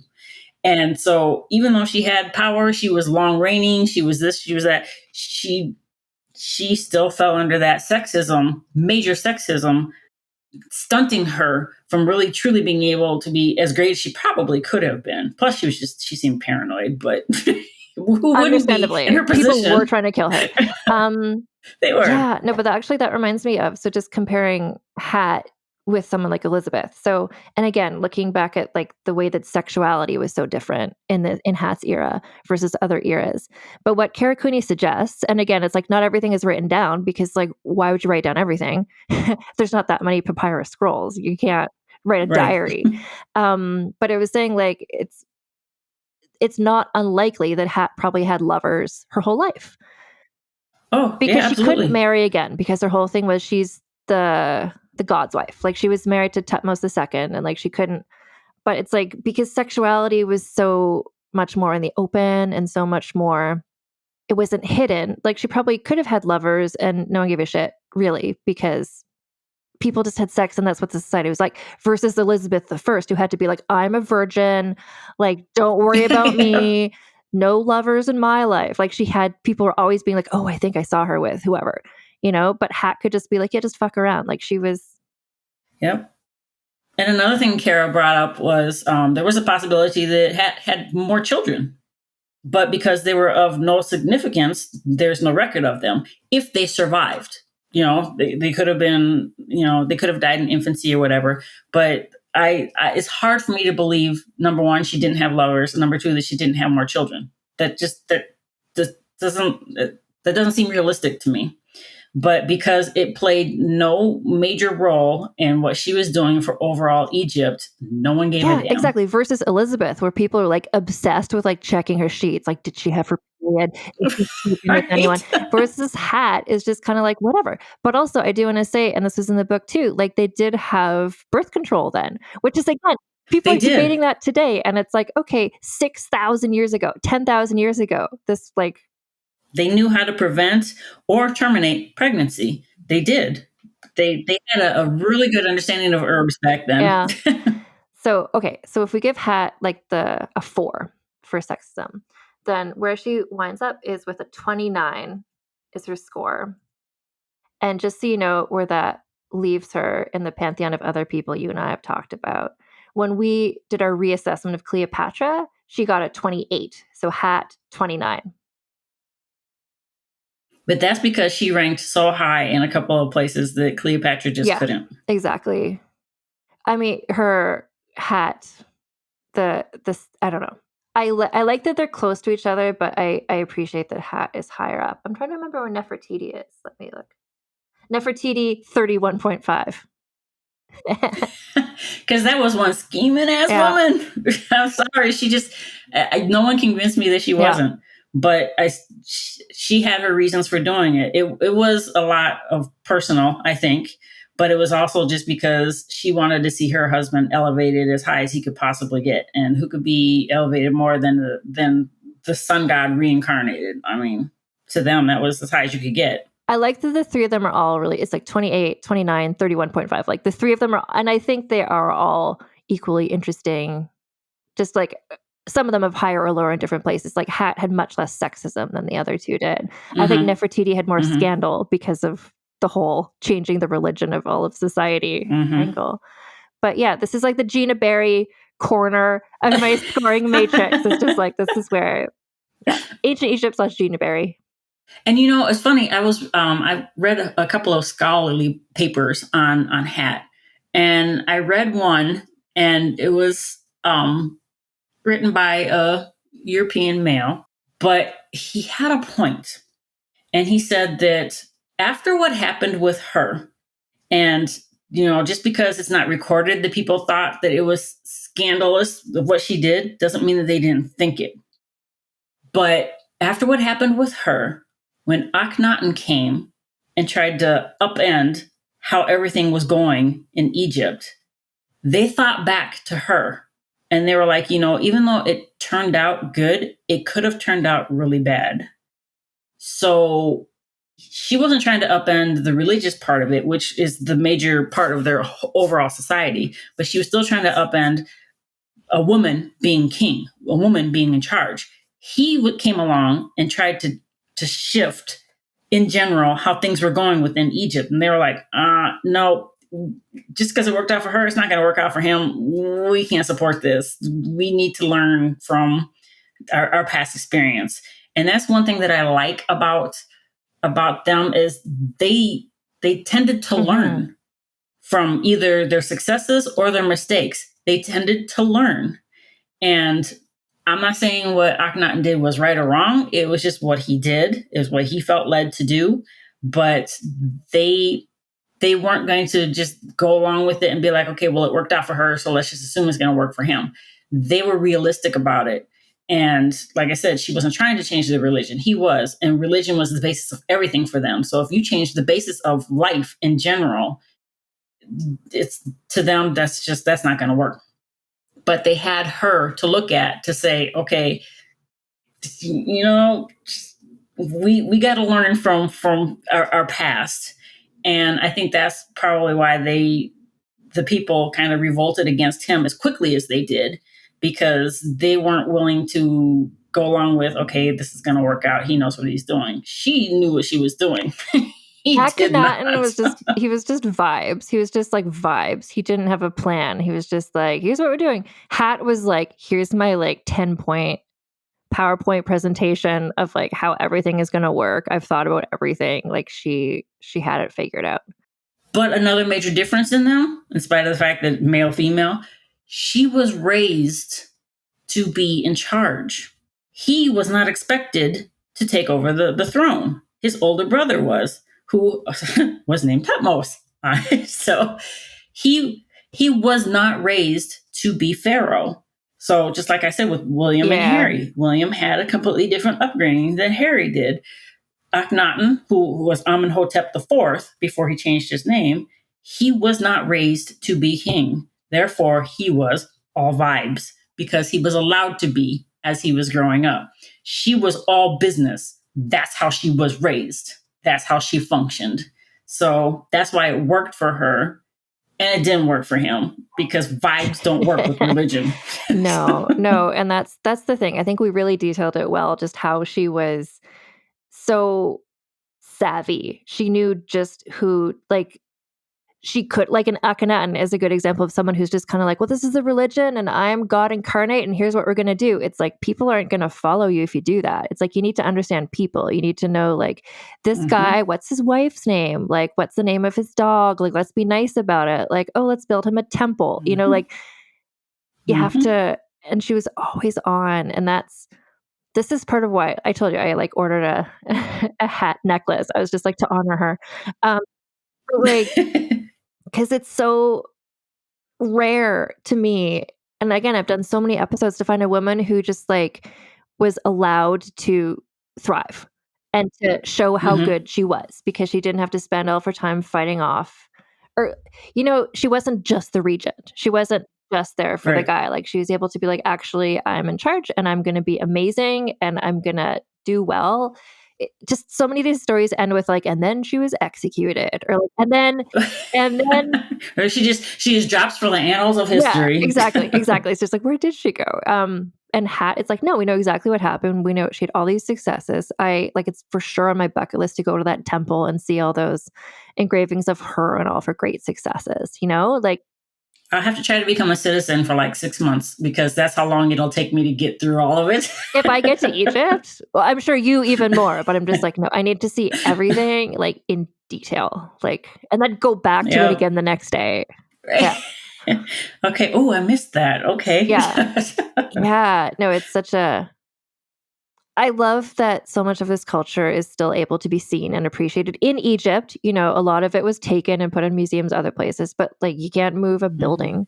So, yeah. Right. And I'm glad, because if they could, they would have. Definitely. They moved the smaller ones. They moved some of the smaller statues and the smaller obelisks. They moved what they could. But luckily, they didn't have resources enough to get it out of there before people started realizing what was happening. And they didn't have Senemet to invent a giant boat to like sail the buildings down the Nile. I think he should be a hero to like architects and engineers and project planners, because he did some unreal, like, I'm sure she was like, Senemet, here's what I want to do. And he's like, you want to what? Like, you want to move how big a thing down what distance? But he figured it out. Yeah. All right, give me a minute. I'll be back.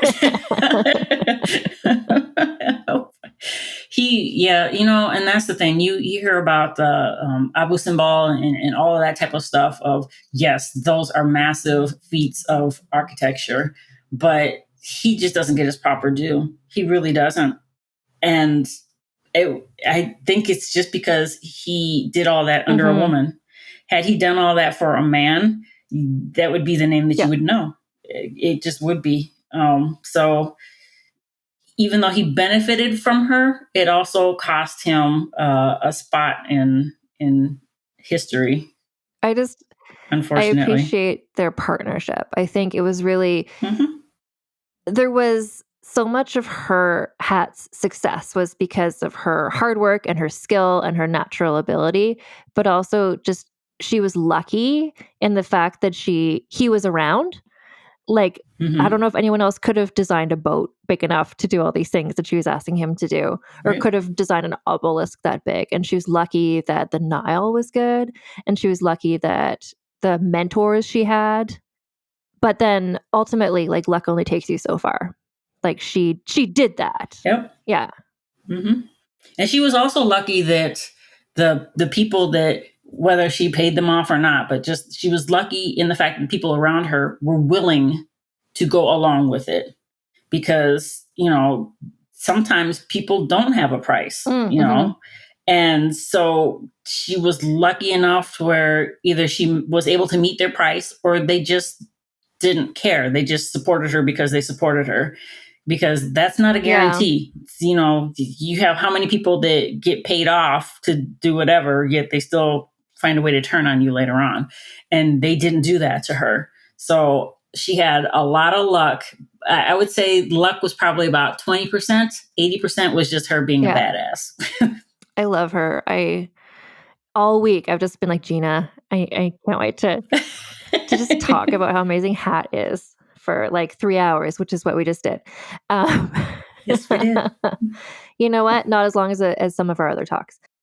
But yeah, do you have any final thoughts about Hat or anything? I just wish that people that have any sort of interest whatsoever in learning about history would take the time to learn about her, because it is so worth it. And we know enough about men that are considered to be great, that accomplished whatever it is they had their scribes say they accomplished. Whether they accomplished it or not, I don't know. The fact that we have records of what she accomplished, I have to believe that she actually did, because if a woman tried to say that she accomplished something that she didn't, they would not allow her to say that she did. So the fact that we have all this proof that this woman just was the badass that she was, please take the time to get to know something about her, because you will not regret it. I promise you. It's inspiring, honestly. I mean, it just is, because to see someone that knew had so much going against her, yet still put her foot down and went for it anyways and accomplished it. Why can't I, in today's world, accomplish the things that I want to accomplish? Because I don't have to worry about someone trying to kill me. Usually, I don't have to worry about my boys poisoning me because, they think that I have too much power over them or whatever. I don't have to worry about a lot of things that she had to worry about. So why can I not be great? No, I agree. And really well said. I find her so inspirational as well. Just as somebody, it's really rare in the sort of history that I study to find a woman who was like ambitious and smart and savvy and did it and thrived and and did it unapologetically. Yeah. I mean, it didn't appear to me that she was ever asking for permission. She was just doing it. Yeah, it's and it's funny, I had forgotten about this, but it's she had it inscribed in many places that I'm paraphrasing that if you support me and you go along with what I want, cool, you'll be rewarded. But if you go against me, your ass is grass and I'm the lawnmower. So she had it inscribed in numerous places that support me and you'll benefit. Go against me, you die. That's like, you know what? Great motto. Right. And people took her seriously and she meant it. Yeah. I could talk about these ladies in history for hours, whether they accomplished what Hat did or not. I could talk about them for hours because every one of them played a very pivotal role in the history of their society. It might not have been on as grand of a scale as Hat, but they still played a pivotal role. And the history of their society wouldn't be what it is had it not been for these women. And so that's why I like to study them, because there's a lesson to be learned in every one of their stories. You just have to be willing to learn it. Yeah, exactly. And just when you were saying before about there's so many people in history, so many men in history who are studied and talked about so much. I was like, yeah, there's just that pointless recent movie about Napoleon, which was right. We've all heard about him enough. We don't need that. Where's the Hat movie? And the thing is we don't even need any more Cleopatra movies. We're good with Cleopatra. We don't need any more Elizabeth I. We don't, honestly, the women that we've heard about the most, we don't necessarily need to hear about them more. We've heard about them about as much as we really truly need to, and for some of us as much as we want to. Let's start talking about some of these other women that accomplished great things that you don't talk about as often, because I promise you, you're going to get a whole new group of fans. You start talking about these new people, because it's going to be new things that they didn't know. It's going to be, to them, original. And, we got all these remakes of TV shows and movies and cartoons and all that. We're in a remake society right now. Let us have something original. And there's plenty to pull from. There's so many, but... And it goes beyond Egypt. It goes beyond Greece and Rome. There's so much world history to pull from that just gets ignored. Yeah, and it's always the same. It's just, yeah, exactly. It's like, oh, another Cleopatra movie. It's like, she was great, but like, what about Hat? What about Nefertiti? Like, what about so many people? Yeah. I don't know. When the Napoleon movie came out, I was just like, are you kidding me? Who wants this? And apparently in that movie, they show his army like shooting the nose off the Sphinx or something. I forget. Yeah, that I don't know if that happened. It could have. I don't know. I don't know. I feel like Napoleon wants. He's played out. Well, and I think he also knew that the ancient Egyptians were so famous and renowned, and he wanted to like relate himself with them. So he wanted to have his name set with their names, and I had to set his name with their names, but in a derogatory way. And the thing about it is, if you think about it, the Sphinx was completely covered up to its nose in sand by the time anyone realized it was there. So if the nose was the protruding part that was exposed all that time with all the wind and the sand whipping against it, what makes you think that didn't just erode away? Why does it have to be that he came and shot that nose off? Why can't it be just natural elements ate away at that stone? I mean, come on. Napoleon. Anyway, Gina, yeah. Thank you. I'm excited for whatever the next thing is we're going to talk about. It's going to be Romans. Next time it's going to be Romans because we want to, again, I don't want to just like pigeonhole you as just like only Egypt. Okay. You let me know what section of Roman history you want to talk about and we will talk about it. Yeah, I'll give us both time to read up on it so we can really have a good discussion. Thank you so much. I'm always so happy to have you on the show. Thanks for having me back. I enjoy talking with you.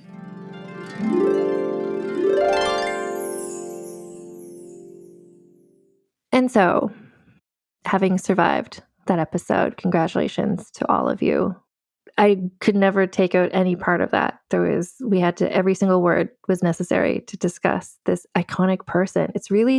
What it really made me think about is stories of people like Fredegund, for instance, who longtime listeners of the show know Fredegund and how much she means to me. But it's like the way that Hat was able to do what she did and everyone supported her. Like she didn't have to, 85% of what Fredegund was up to was just swatting away these people who were like, a woman in charge? No, that's weird. Like Hat just got it done. So I respect the hell out of her. And actually, I do want to mention, I mentioned in the episode that I was so hyped up on Hat that I, in fact, purchased a necklace, and I did. And I purchased from our brand partner, Common Era Jewelry. So Common Era Jewelry I love this brand. I love that we're in this partnership with each other. So it is a small business that makes jewelry inspired by women like Hat of the classic era, as well as women from mythology like Greek and Roman and Egyptian mythology, actually. And the jewelry pieces are beautiful. It's a woman-owned business. And for a lot of their pieces, they use recycled gold and they make their pieces to order. So there's not that waste. The pieces are made entirely in New York City, so everyone involved has healthcare and good wages. And so Hatshepsut, aka Hat, is part of the collection they have called the Difficult Women Collection.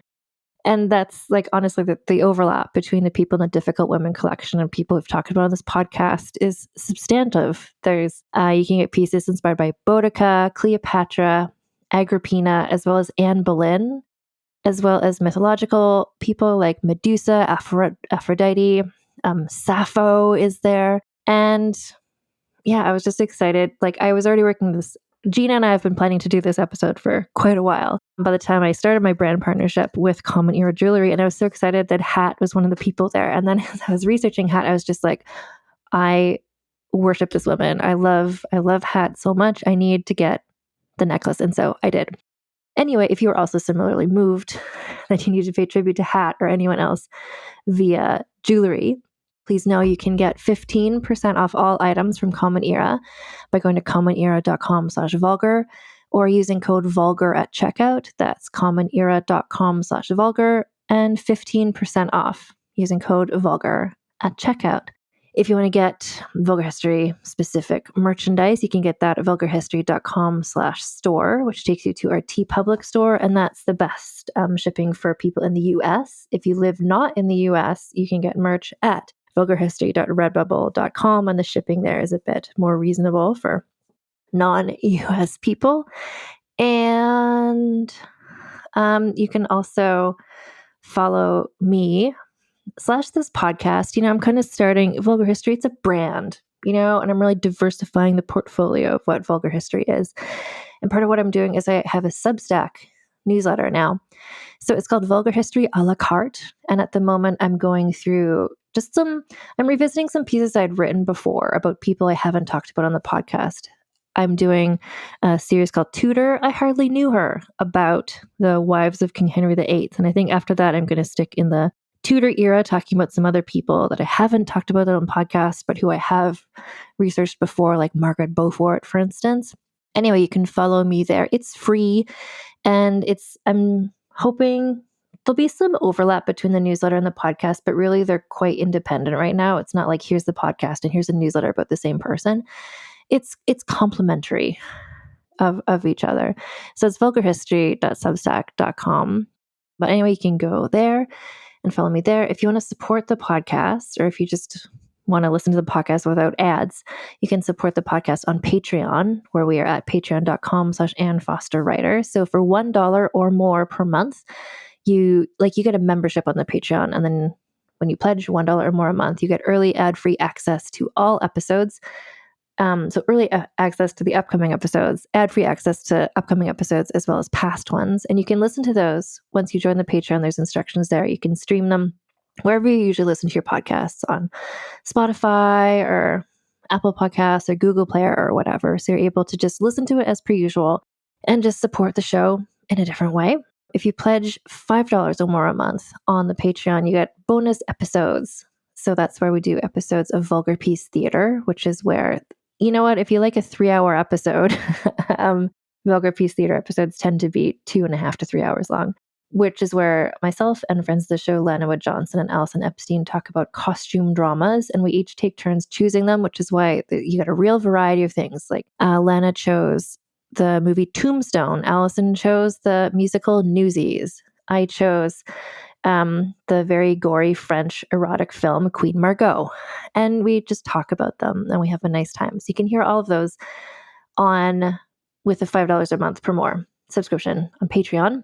I also have bonus episodes there as well for the $5 or more a month. So this asshole, which is recently, I just did an hour-long episode about John Knox. If you want to learn about him and the origin story of his beard, that's there. If you just want to listen to those episodes without doing a monthly membership, you can do that as well. How that will work is, again, you go to Patreon and there's like a little shop. And so you could just purchase, if you just want to listen to So This Asshole John Knox, you just purchase that for $5 as a one-off thing. You don't have to become a member or anything. And you can always get in touch with me. I do want to say I love hearing from you. Like, it's important to me to get feedback from people, what you're thinking and your suggestions of people that you want to hear about on the podcast. Like last week's episode about La Quintrala, like that was entirely suggested by one of you. And I just want to say I read every message, or I do my best to read every message. I'm not able to respond to every message, but please know that I see them and I appreciate you. And actually, I want to mention, so like with the La Quintrala episode from last week, which was a listener suggestion. It had been suggested last August, and then the episode is coming out in March. So even if you send me an email and you're like, oh my God, she's left me unread or whatever, it's like, chances are I might get back to you months later. And I'm also on Instagram at Vulgar History Pod, which is another place where you can send me messages, which again, I see them all or try to see them all. And who knows, I may respond to you in 6 months' time or whatever. But I really appreciate hearing from all of you. I really appreciate the Vulgar History community. And also, if you really want to, if you're interested in communicating with other Tits Up Brigade members, when you join the Patreon at the $5 or more per month option, then you get access to the Vulgar History Discord, the Salon International, and so we're all hanging out there as well. And transcripts of recent episodes are available at vulgarhistory.com. Thank you to Aveline Malik for providing these transcripts. And next week, I've started doing these teasers, so you kind of know it's coming up next week. next week we're going to be getting into an episode that was actually suggested by somebody on Patreon. There's also a chat on Patreon. I really want to make it as easy as possible for you to send me messages. Anyway, this is somebody was mentioned in the chat on Patreon.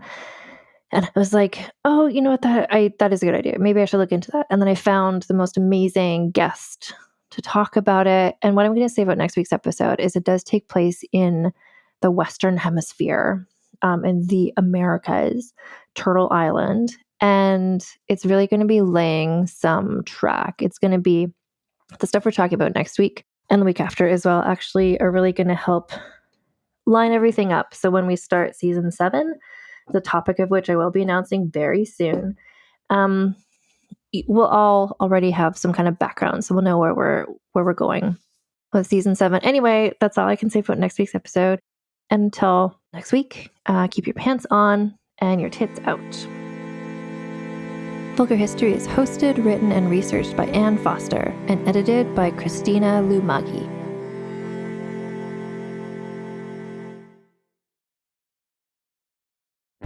Welcome to the small town of Chinook, where faith runs deep and secrets run deeper.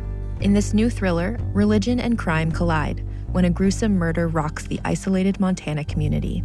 Everyone is quick to point their fingers at a drug-addicted teenager, but local deputy Ruth Vogel isn't convinced. She suspects connections to a powerful religious group. Enter federal agent V.B. Laureau, who has been investigating a local church for possible criminal activity. The pair form an unlikely partnership to catch the killer, unearthing secrets that leave Ruth torn between her duty to the law, her religious convictions, and her very own family. But something more sinister than murder is afoot, and someone is watching Ruth. Chinook, starring Kelly Marie Tran and Sanaa Lathan. Listen to Chinook wherever you get your podcasts. Ah, the web tour. Those that both creators and were created by the threads disentangle from the fringes to feast on the very thing that spawned them. What's that, City? This is how you deal with weird! No! Do not harm my children! Oh, you lost a feather. Can I keep it? No, you can't force me to! Do you know what lies within nothing? Rocket is in trouble, Akasa! Can we turn on the windshield remotely? No, she could lose her job as an Akasar. I don't fear Vehar. No, but you fear me. If you intend to trick me, I will not hesitate to sever the oath bond entirely. Why didn't you help me? Coward! I don't have a parachute! I don't like free falling! Counterbalance, a high fantasy audio drama. Season 2, coming 15th of October 2023. Learn more on trilunas.com.